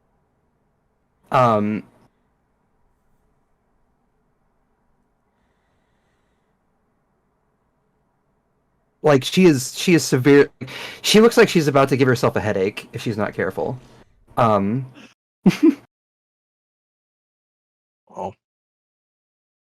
to be honest, it's same hats that we wear.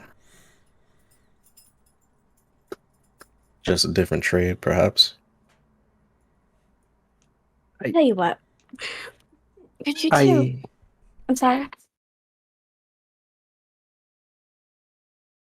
Ingrid opens her mouth, then closes it again, shakes her head,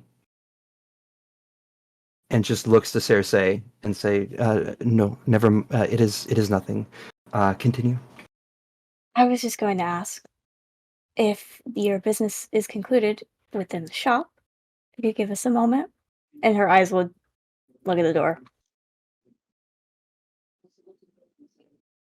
Of course. I am finished here, and Ingrid will move to leave the shop.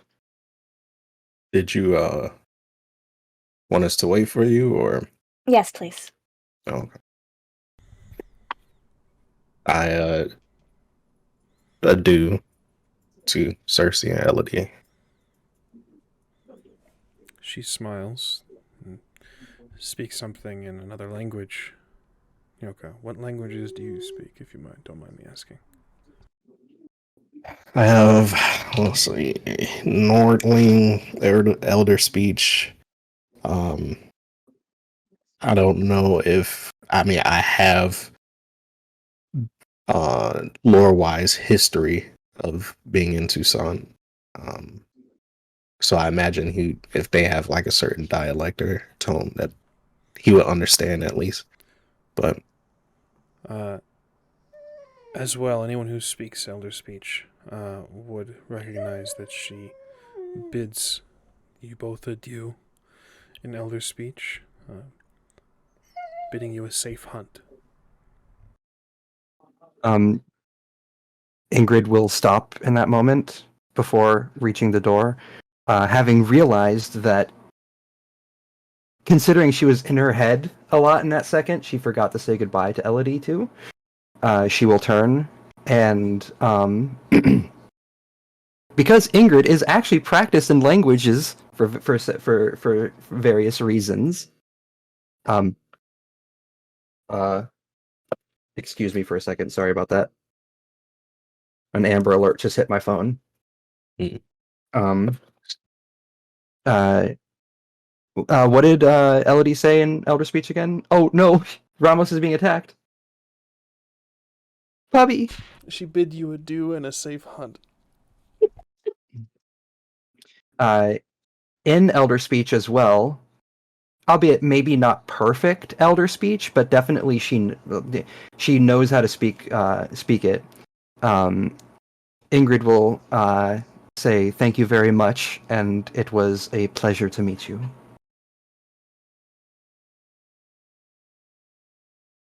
Nyoka just has a raised eyebrow and departs.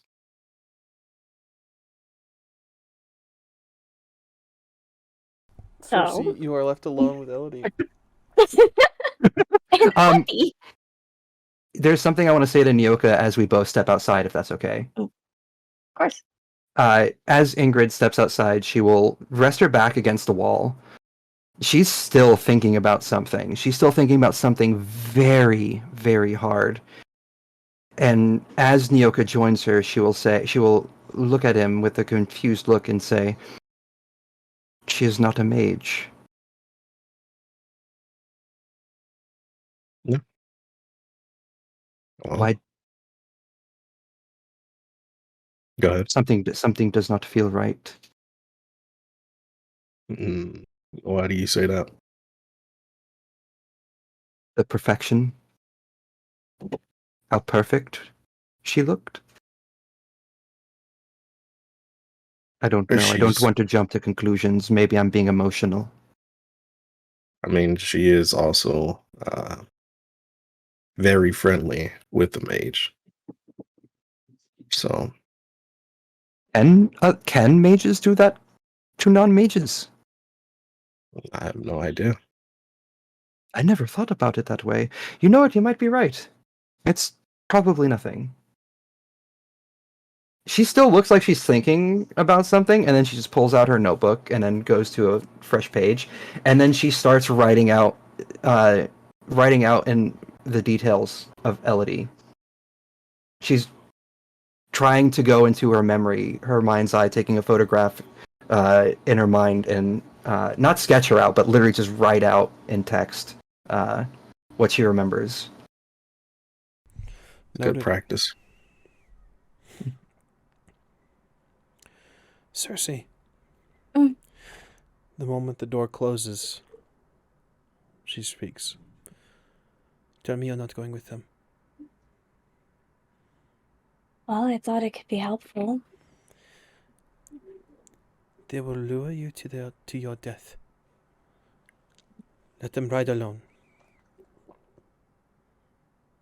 And Cersei will go out from behind the counter and stand in front of Elodie and take her hands. You know this is what I do. I'm not just here to sell things. That being said, again, I could be helpful.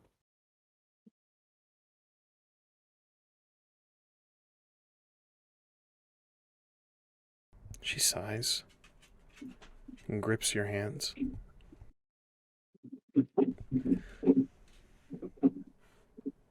There is not the possibility of helping anyone that stands in Renwick's path. Okay, I gotta ask. I was being polite. Witchers have heightened hearing. How thick is the walls between where they are? Which you said we heard the footsteps approaching. Would. It's wood. And given the fact that I would say that you were able to hear up to this point, before fading into your own conversations and whispers, perhaps. So Ingrid heard Renwick. I would think so. Huh. Let's Interesting. not leave it to I'll give it to you, all of you. We are at an impasse here.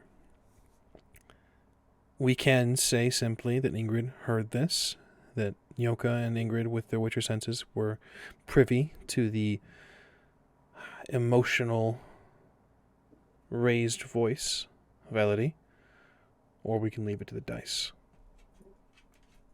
I'm okay with leaving it to the dice because I feel like that's. What What? we got? So I'm cool. I'm cool with rolling dice. What do I have to roll for it? Is that everyone's vote? I agree. I'm good for it. Okay. Yeah. It makes the most Well, sense. I won't. I'm gonna just opt out on this because Nyoka honestly just doesn't care. Has a focus at this point, yes. Yeah. Fair. The only reason I say that is because, and this is just my mechanically focused mind with roleplay, that Ingrid had her back pressed against the wall by the door. Fair enough.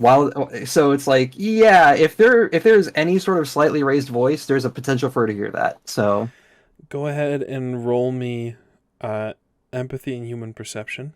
I will not be making a roll for Elodie, shit. given that she was not trying to be quiet or deceitful. The door was closed. She barely raised her voice. I'll just set a DC. Okay.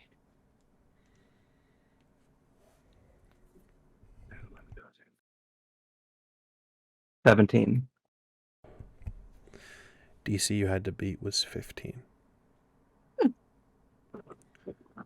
I see. You hear the word Renwick, Ingrid.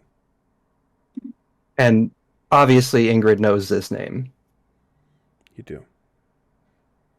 Okay, you notice Ingrid stiffen. You notice her eyes go wider than you've seen it. Her jaw, she is gritting her teeth right now.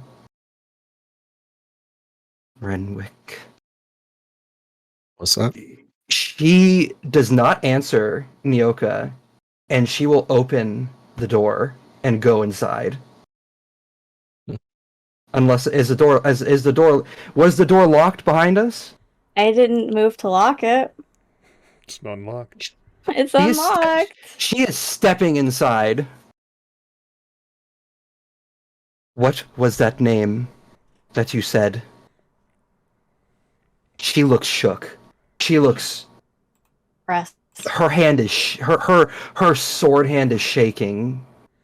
Ingrid is angry and fearful. You enter. Nyoko, do you follow behind? Yeah, he nonchalantly is like, okay, and follows shortly after.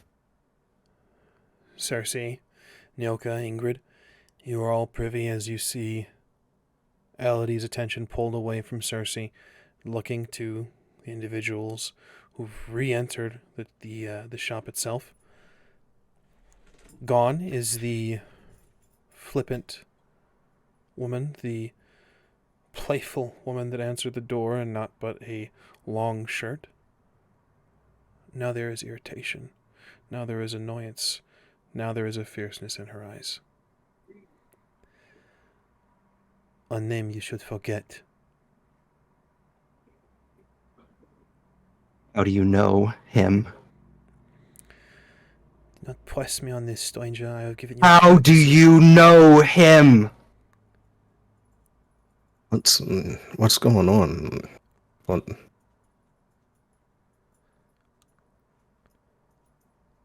Walk Ingrid away is. from this name. Ingrid, I need you to make a resist magic check. How do I do that, storyteller? That is a skill. That is Will. resist magic and will. Oh, lovely. There's a 0 with that, so it's a flat roll plus will. Let's go.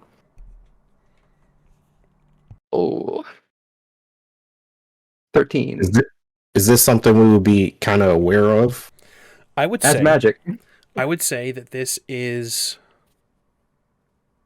given your previous rolls, Ingrid, given your history, Nyoka, this is magic. This is, I would say, actually, with this ability being activated, your medallions twitch and begin to stir. Ingrid, there is a realization of what exactly this is with your history. This is a higher vampire's magical influence, the ability to alter and sway the emotions and minds of others with nothing but words. Nyoka, with your history and with your knowledge, with your previous roles and such, you know that this is magic. This is not a spell. This is a magical ability.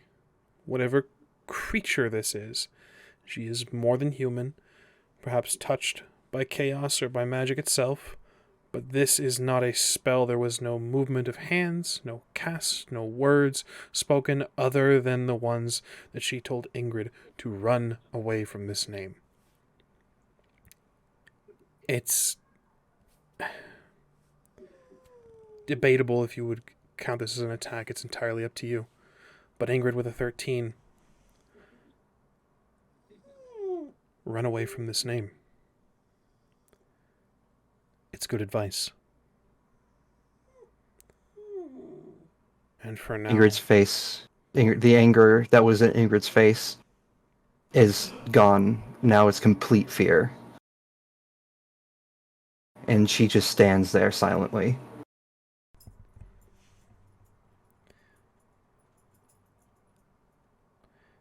you feel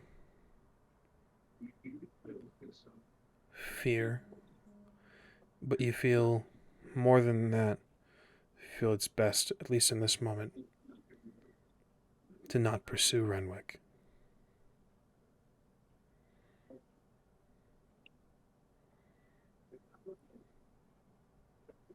Maybe.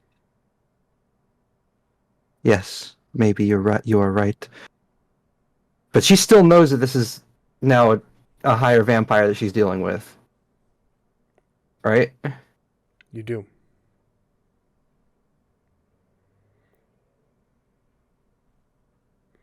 What are you?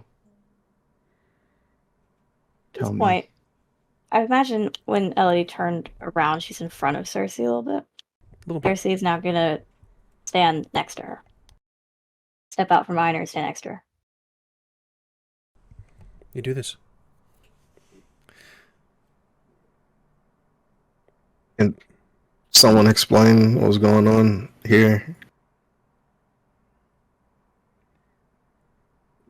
Ingrid,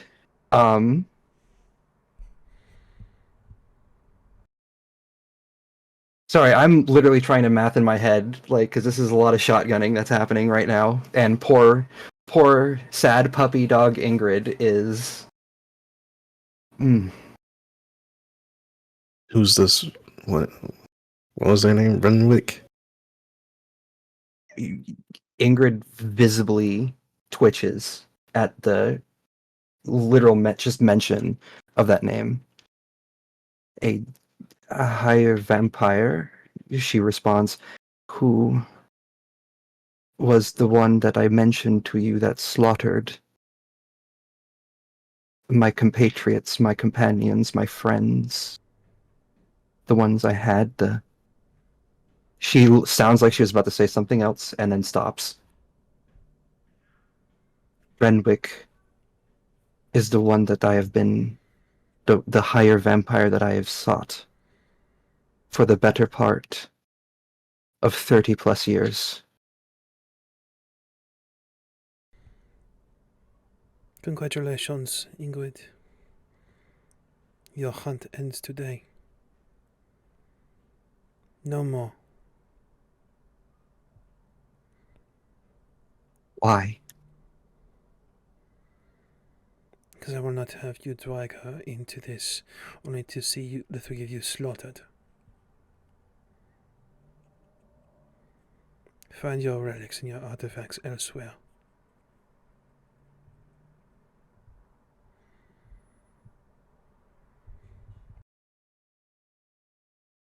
Oh. There's a I would say there's a moment of emotion that pierces Nyoka as he's kind of slightly concerned for the first time in a long time, and but internally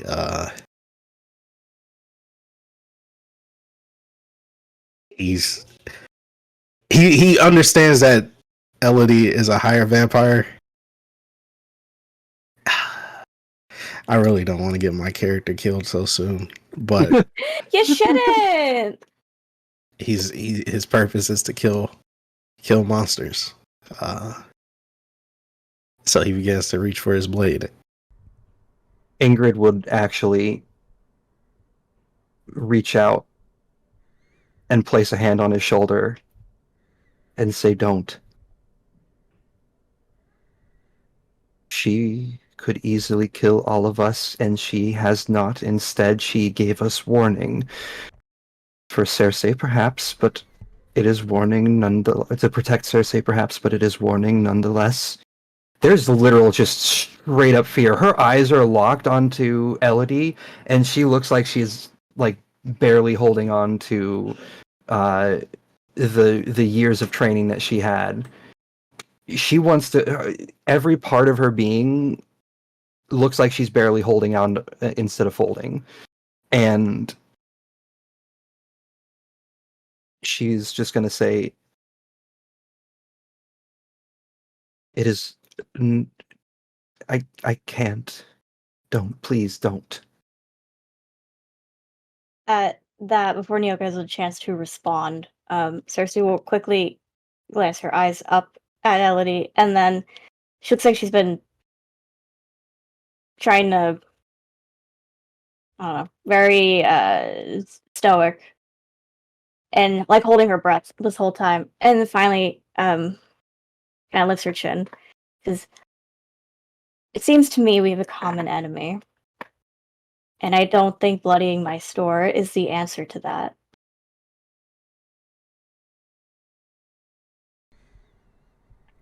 Nyoka, use your hand on your weapon. It is.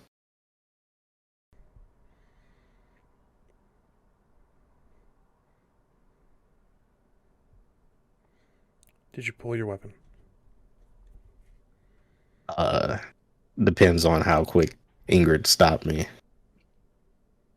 Do we want to oppose roll? I would say, given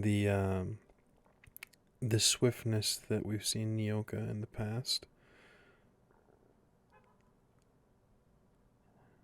you can choose to roll off, or you guys can take some narrative control. What happened? If I may, I feel, huh? I'm about to die. Yeah, I'm trying to stop that. I am too, 100%. Ingrid This is is what my trying to- character would do. Cersei would have grabbed Elodie's hand very tightly, and then after saying what she said, looked up at her very intensely, and just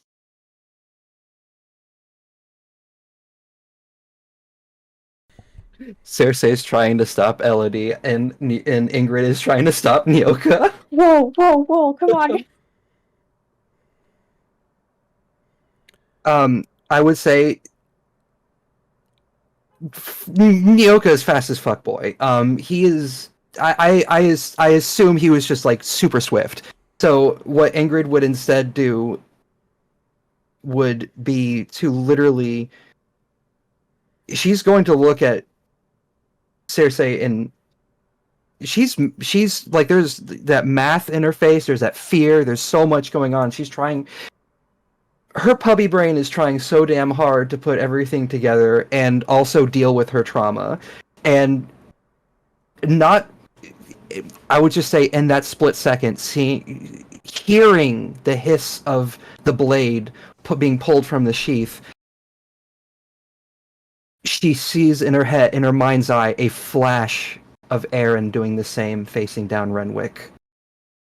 She pivots on heel and will place herself in front of Nyoka, looking down at him and saying, please do not, not here. She could have killed us. This is what we're meant to do. She is not. Listen to your fine little viper. I have killed snakes before. You're not helping. Again, common enemy. Bigger fish. And yes, very easily could have killed me, either of you. As you can see, it's been quite the opposite. So, he would like to have a conversation rather than a singing blade, I think that would be more productive. Ingrid just nods her head silently. I think she's too shook to really speak too much right now.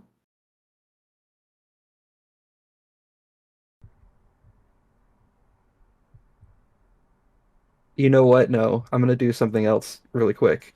And a little bit because I'm seeing Edge's face right now.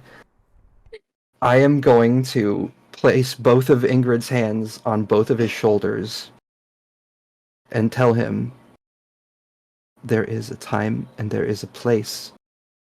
Yes, this is what we are meant to do, but sentience and intent must also be judged as well. And she is going to attempt to cast Axie? Axie. I just feel like words are fine. Nyoka, a resist magic roll, I believe. Which is a 0. We both have 0 in resist. Not me. Cersei, you could destroy all of us if you decided you wanted. I got 11.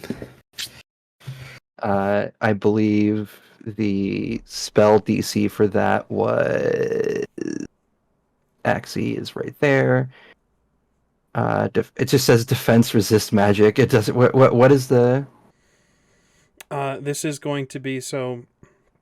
Whatever your roll is, Nyoka. Using Axie for persuasion. You're gonna roll. Yeah. You're gonna roll for you, Ingrid. It's business as usual. Same rules apply.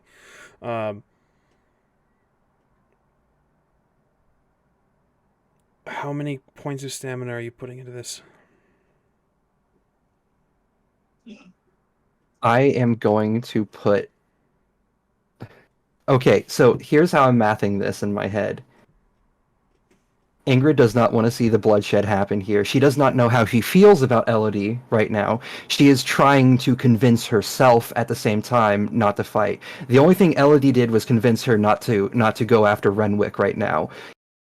Everything in her is like screaming at her for this and that. She is terrified to death of fighting a higher vampire in a situation that she is not prepared for. I am dumping 10 points of stamina into this. Understood. What is your stun score currently, Nyoka? What is your stun statistic? Stun. 8. 8. So you would normally just need to beat an 8, in order to roll out of this stun or roll out of this out of Axie basically. With Ingrid putting 10 points, you said? Yes, 10 points. Okay.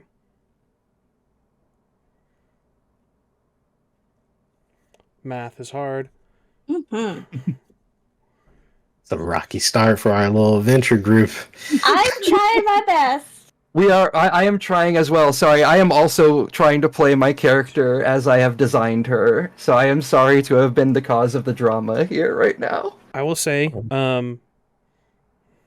unless you were going to do 11 points of stamina, Ingrid, the extra 10th point wouldn't make a difference. But Nyoka, as it stands, you would need to make a resist magic roll at -9 with a -9 modifier. Well, I rolled an 11, so yeah. Was -9. 2 or hold on. 2. Math, yeah, 2. Yeah, okay. We all struggling. Does not beat your stun score. Your stun statistic is how hard it is to roll out of a stun, how to stun you. You said the 10th point was pointless. Just a it wouldn't be necessary. Because once you put a single point of stamina into an Axie roll, They make a sun save at -1. For every 2 points spent after that, it becomes harder by 1 point. Okay. So, adjust costs as needed. Nyoka, you feel calmer. You may not feel inclined to have a conversation. I'll leave that up to you. But bloodshed doesn't need to happen here. Not right now. Not yet. Am I aware that I'm under Axie? I would say probably, yeah. That fear is still in Ingrid's eyes, by the way, and you probably could guess that she did that out of fear. For the record, Ingrid, that lasts for 10 minutes. It's been about 3. Oh shit. Yeah. With that, Nyoka would sheath his blade. It would be one of his viper fangs, his thigh blade, and he just leaves. He gets on his horse and heads to the ruins. And with that, we will close today's session with Nyoka hopping on his horse, Cersei, Ingrid, and Elodie locked in a very tense moment. We'll see if anyone stops Nyoka next week.